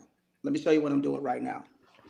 Realist. Okay, I'm doing a cloud CMA for a client that's buying a property. I don't want to hear these damn excuses. What the hell is BRICS? Realist. This is something. This is what a $28 million business looks like. Realist. Okay, working while don't nobody have to. Realist. Okay, so you can act all goofy and stuff like that. Do you have a $28 million business? Do you have a $28 million business? Do you have a $28 million business? I'm asking you a question. I do. Do you have $28 million in the bank? When your ass getting intellectually handed, I got more money. I got more money. My dick bigger than yours, sir. Google bricks. Google bricks. I don't want to hear that shit. Google bricks. Let me finish. I'm not going to interrupt you. I want you to listen to this, okay? One thing that I can show you is this. $28 million in the account that I built, okay?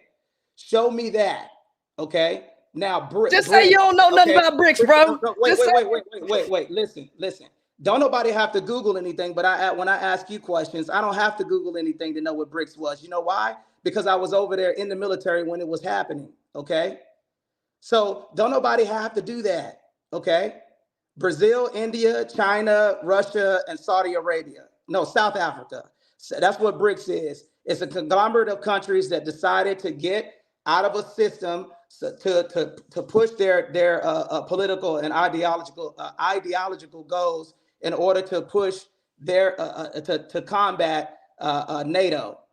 That's what BRICS is, and it started way before that. They was already in alignment to get out of that system so they can create their own currency and money. This was I was in Africa when this was happening. So listen, I was in the military when all of this stuff was happening. So you can attack and do all of those other goofy things. I'm a military dude. I was in the military for 20 years, 1996 to 2016. I was in South Africa when they were talking about BRICS, before it was even public. Everybody know, and before that, it was called BRIC. It wasn't BRICS. They didn't add to South Africa until the end. So when you try to talk about military, come on, man. 20 years, U.S. Marine Corps, 1996 to 2016. So you can hurl these attacks, but when I ask you a question, you don't want to answer it. Where's your father? That's what I want to ask you. Where's your father? Why are you attacking men? Why are you attacking procreation? What's the problem with men having children? What's the problem with men building? Okay? Doesn't have to be no ego thing. I'm asking you a simple question. Everybody on the app know that you bash women. I bash men. And you draw a wedge between procreation. You said, you talked about people being unread. Okay, I have an MA and an MBA. Okay, you talk about people not knowing about the American dollar, which is incorrect. Okay, the American dollar is backed by the U.S. economy. I mean, and the entire world depends on the U.S. dollar. See, what you don't know is that people like Tesla, okay, if you really want to talk about it, the reason why people like that is creating returnable rockets is to bring back sensitive information so we stay current on what's going on. People think that he's making cars. Look up Elon Musk and see what he's backed by. The U.S. government and how many government contracts that he has. He's going up in the universe, collecting information and bringing it back. America is backed on our soft power, our economy, and our U.S. dollar. And the entire world is backed by that. You can't deny that. Our economy is still strong. Okay. We're the #1 leading economy in national defense. Okay. Soft power and economical influence. Stop it.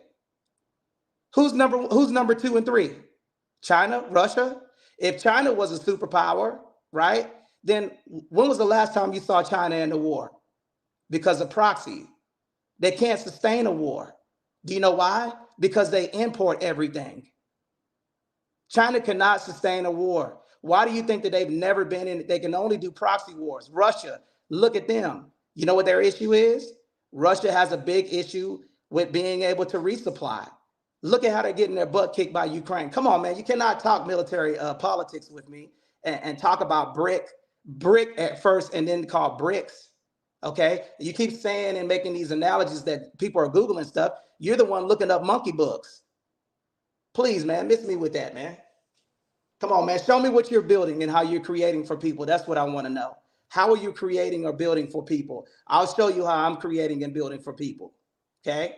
But stop with the attacks. I'm not attacking you. Just debate with facts. Because since you've been on the app, I haven't heard anything, no scientific data from .gov that shows any factual thing of what you're saying.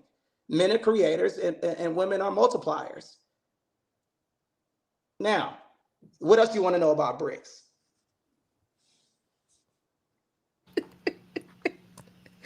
Boy, that was a hell of a display of a bruised ego, boy. Ain't nobody got no, shit, be quiet, be quiet. Now, be quiet now, homeboy. Boy, your ass was stuttering like a motherfucker, tripping over your words, trying to read this shit, and didn't want to say that these countries was pulling out the goddamn US dollar, the weak ass dollar, right? I ain't gonna lie, boy, this shit was comical. Google the #1 economy right now. Baby. My monkey books, right? Monkey books. Yeah, that's right. My monkey books came after your ass pulled out your book.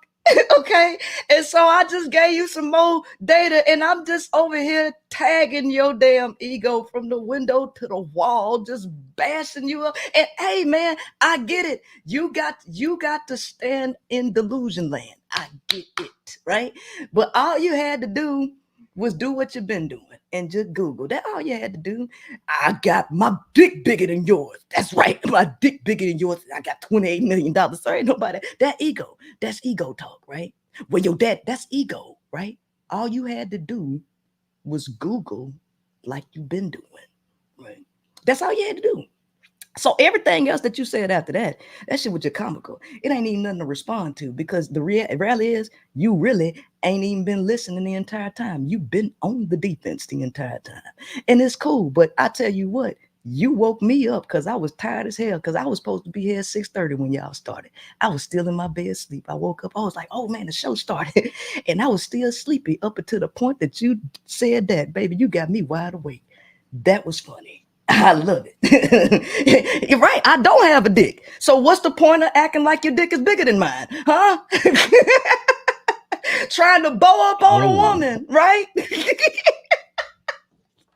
Yo, baby, I live for this shit. I live for it. I love it, right? So if y'all want to keep intellectually boxing, come on, right? Because I'm built for this. I'm built for this, right? So I'm gonna need you to go back in your study hall, okay? I'm gonna need everybody, since this is a Christian audience, I'm gonna need you to bow your head and say a prayer for your main man up here.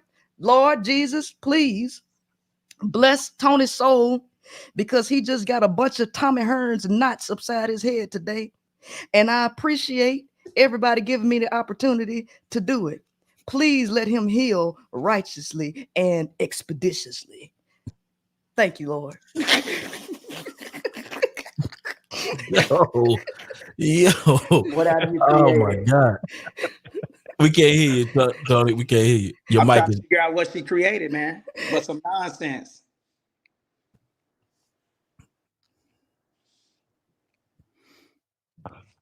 I wish I could share my screen. Can y'all hear me? Yeah, we can hear you. Oh, that was good, man. We can hear you. Let me recap, man. So we can close out the personal attacks and all of that other stuff. I'm comfortable with people who have no security with themselves. Okay, typically when people are insecure about themselves, they hurdle little entertainment things. But again, you can't debate that America's GDP is the #1 GDP in the world. Okay, you can't debate that procreating a family is a bad thing, and you can't debate that building an empire for a legacy is not the way to go. Okay, now you can say all that you want. You had China, the leader of China, okay, come on and say, we don't want any problems with America. You know, the reason why they were doing that, do you know the reason why they did that? And I'll post this link in the chat, guys. Do you know the reason why,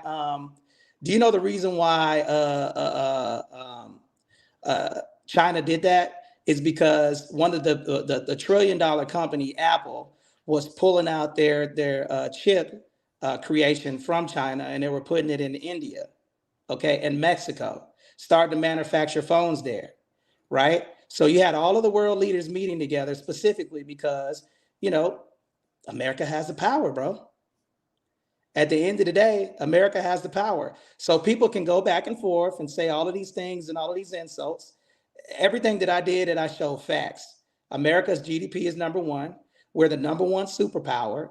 And also, again, I'm not bashing women. All I'm saying is women need men and women need men. And men need women to procreate and to build with. That's been my narrative since day one. How is that? Since the beginning. Now, we keep going back and forth over, okay, let me tell you, all right? 27 days after 9/11, I was in Iraq. Afghanistan, okay? Afghanistan into Bagram, okay? 2002, the first push into Fallujah, okay? Africa, Ramadi. I've been there to these places when they were doing all of these things. And yes, you're absolutely right. America is a bully. I'll be the first to tell you, we will do everything that we're supposed to do to continue to remain the world's superpower. And some of it ain't great. But guess what? The reason why I did all of that stuff is so people like you, can come on here and bash men and read monkey books, okay? And say that people are unread and uneducated. You know, how about, you know what I would like to hear? You know what would be great is that if we would say, you know what, sister, I'm proud of you that you're helping people get into STEM. I'm not here to beat you up. I'm here to build with you. And if the conversation is a debate of who has the most power, I'm not interested in that. You know what I'm interested in? How can we network? How can I network with you to see how we can build something together instead of tearing each other down? That's the problem. Because you don't see white folks doing this. It's only us.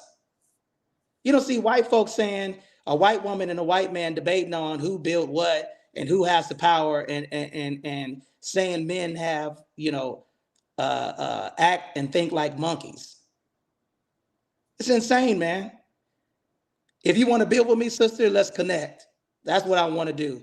You show me what you're doing, I'll show you what I'm doing, and maybe we can be in complementary to each other to forward the Black community, okay? Versus debating on who has what or who has done what or who contributed more to the society.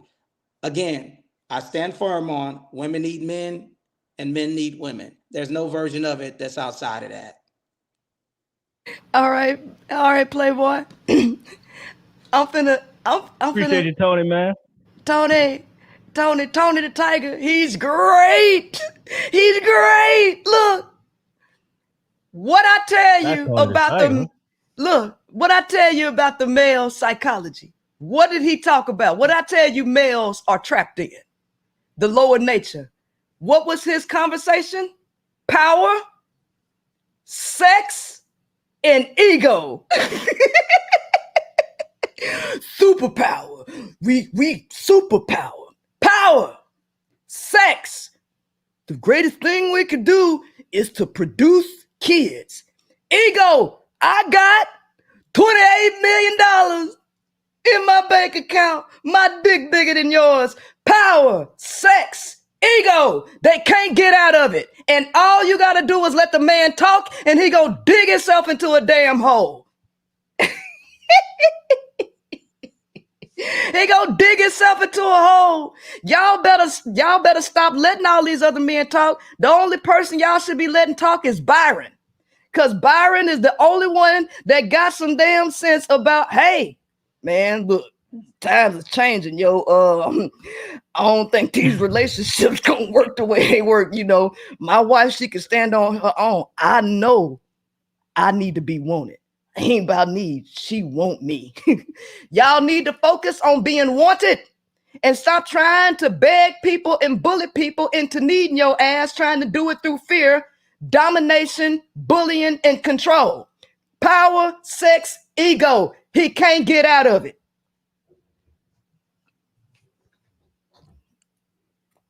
Man. Yeah, I done had more conversations. I done had more conversations with Byron than I have had with O'Neal. So because of that, I know Byron's mentality. So that's why I say you need to let Byron talk. Because y'all, all y'all other dudes, y'all getting buried. You getting buried. I think Tony trying to talk. Hold on. Let me your mic is not connected, Tony. There you go. You back. Okay. No matter what this young lady says, it's never going to be right. Okay. So whatever you can debate by yourself. And listen, keep listening to a woman like that. You're going to be by yourself.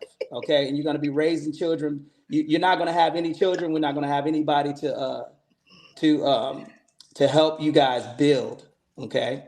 So faith, family, and then, building. Okay. Faith. There's nothing faith about not saying about the nuclear family. Okay. Building, procreating. These are all great things, man. I don't see what's wrong with that. Okay. You can paint the picture of what you want to say about me, but yeah, I'm proud of my success. You're damn right I am. I work very hard to get to where I am. And guess what? I do believe that a man's responsibility is to lead, protect, provide, and create and build. Okay. Absolutely. Outside of that, what else is he supposed to do?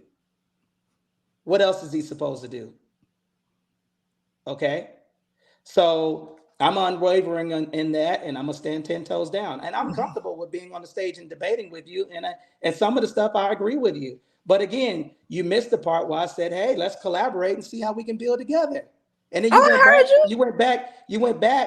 you reversed and went back to, You wanted me to stop bouncing on your ass. That's what that was about. If you're comfortable with that, okay, that's cool, man. Whatever. If you're focusing on, being right. Okay. This is not about being right or wrong. This is about building together. I thought this is what this conversation was about. What in your conversation is about building with the black man? What?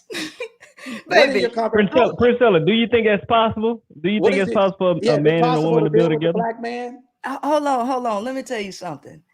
When there's a mission, right, that is leading, right, it ain't the male or the female that quote unquote leads. It's the mission that comes first. So the question is, what is the mission? The male's mission is to protect his ego.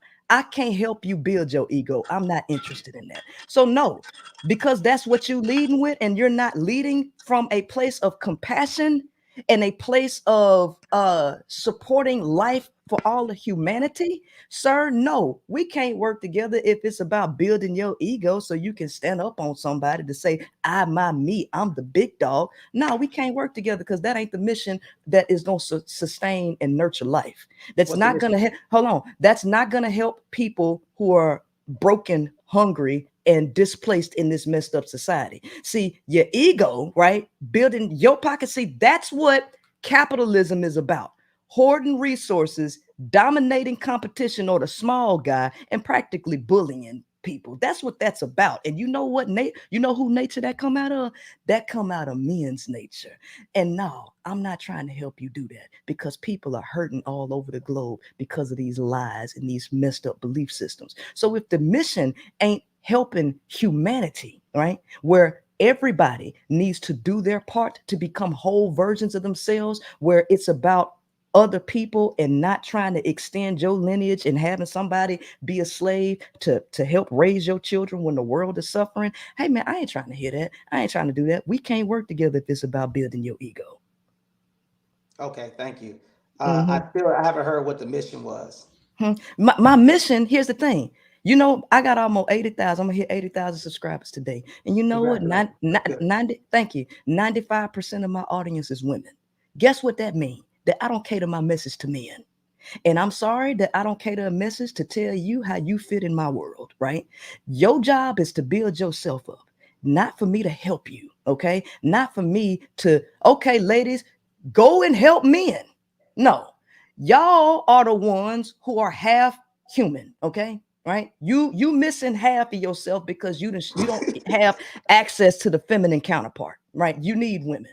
So unless you're talking about being a doer, a gopher, you go do, right? Unless you're talking about being submissive to the feminine and the collective with the mission of nurturing and sustaining life around the planet, unless you're rocking and rolling with that, your ego ain't gonna let you do that. Your ego ain't gonna let you be no simp, the simp that you're supposed to be, right? It ain't gonna let you do that. So here's the thing. You ain't in my plans. I'm sorry. I help women, okay? I don't send my message around y'all.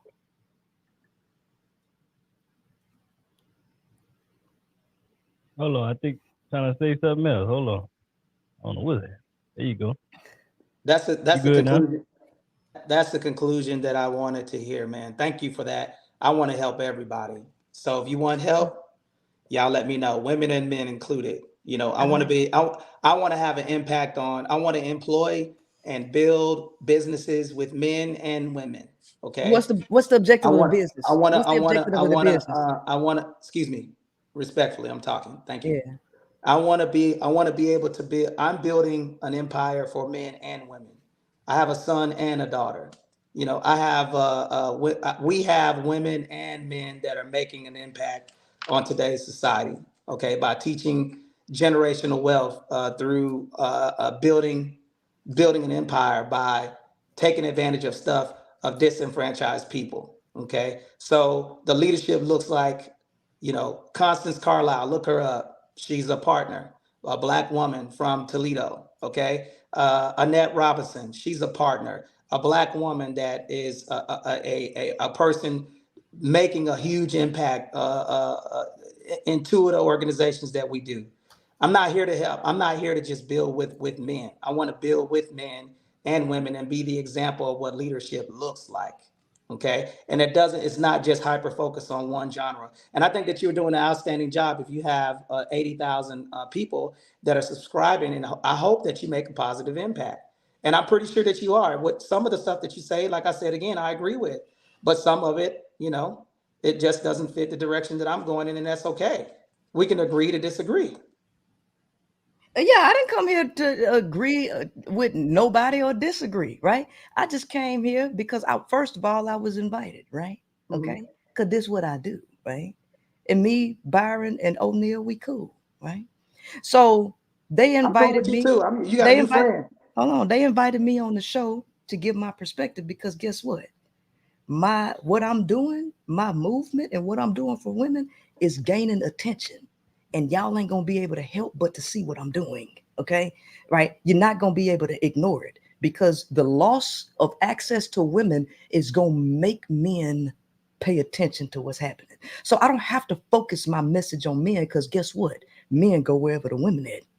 Men follow women, even though they try to claim that they lead. No, everywhere that woman go, you go. So you can't help but to focus and pay attention to me. And my message means something because women are flocking to me by the boatloads, right? So that's just what it is, right? And so what is it that I'm doing for women, right? You should want to hear what I'm telling women. Because if you keep ignoring it, you're going to wake up one day and you're going to learn by consequence, which is the only way that males learn. It's through consequence. Not talking, not giving them your energy, not pleading with them to understand you. It's walking the hell away. That's what men understand. Men understand clank, clank, closing them legs. Men understand being ignored by women. That's what the fuck they understand, right? They don't understand. Can we just work together? I'll give you everything. Baby, I'll suck your dick. I'll stay here. I give my whole life up for you. Ooh. They don't understand that. They use that though. They suck you dry. And then once you suck dry, they move on to the next. Stop acting like that ain't what's happening. Stop acting like that ain't real life. Get out of delusion land. I don't want to talk about no delusion. All right? I don't want to talk about coulda, shoulda, woulda, because if was a fifth, we'd all be drunk. All right. You got a point. Women will follow the men. That's true. I ain't say that. I ain't say that. I said men go wherever women go. You have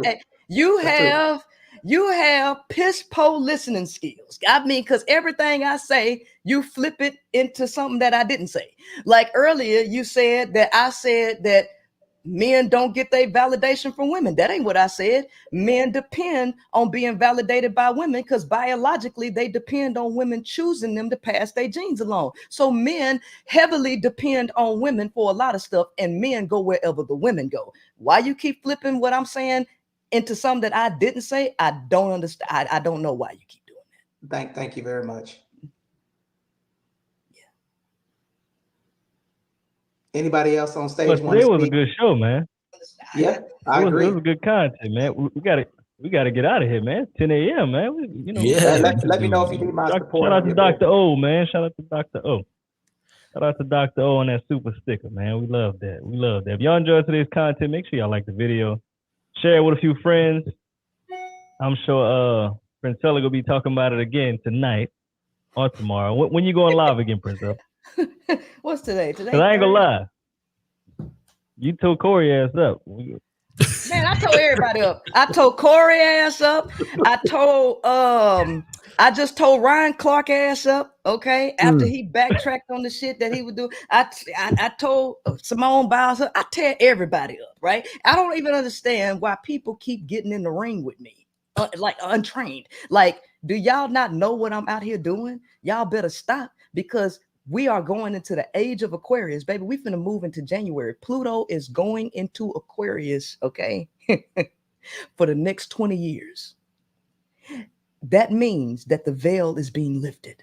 That means we are in the era of knowing and not believing no more. And if you can't handle truth, you're going to suffer, period. So I don't know why people keep getting in the ring with me and losing. Because I keep doing the same thing to all these men. And that's the reason why women are following me, because I'm beating you up with the truth that you cannot run from. And then I back it up with science that is irrefutable. So it's best that y'all bow down, because let me tell you what you're supposed to bow down to. Knowledge, wisdom, and understanding is the leader, not your Peter Wagger, not your ego. Knowledge, wisdom, and understanding is the ruler. You bow down and you submit to truth, period, right? So I'm going to let y'all go ahead and go. But you have been a great sport, Tony, and everybody else that was up here too. I have enjoyed y'all's company. And and Byron, Lord have mercy, I love your facial expressions. You can't even hold it in. I can see it all in your eyes. And O'Neal, you was great sport. I just love your smile, brother. Y'all are fantastic, magnificent host. And I don't have a new friend. I appreciate them nice words, Pete. Yes. I got a new friend. Absolutely. Yes. Right. Hey, look, man, it's a good sport, man. Listen, we cool, Tony. Ain't no hard feelings. We cool, brother. I need you to go ahead and make 30 million, and I need you to pop out some more kids. All right. So that way you can feel more valuable. All right. Listen, y'all be good. I'll see y'all later.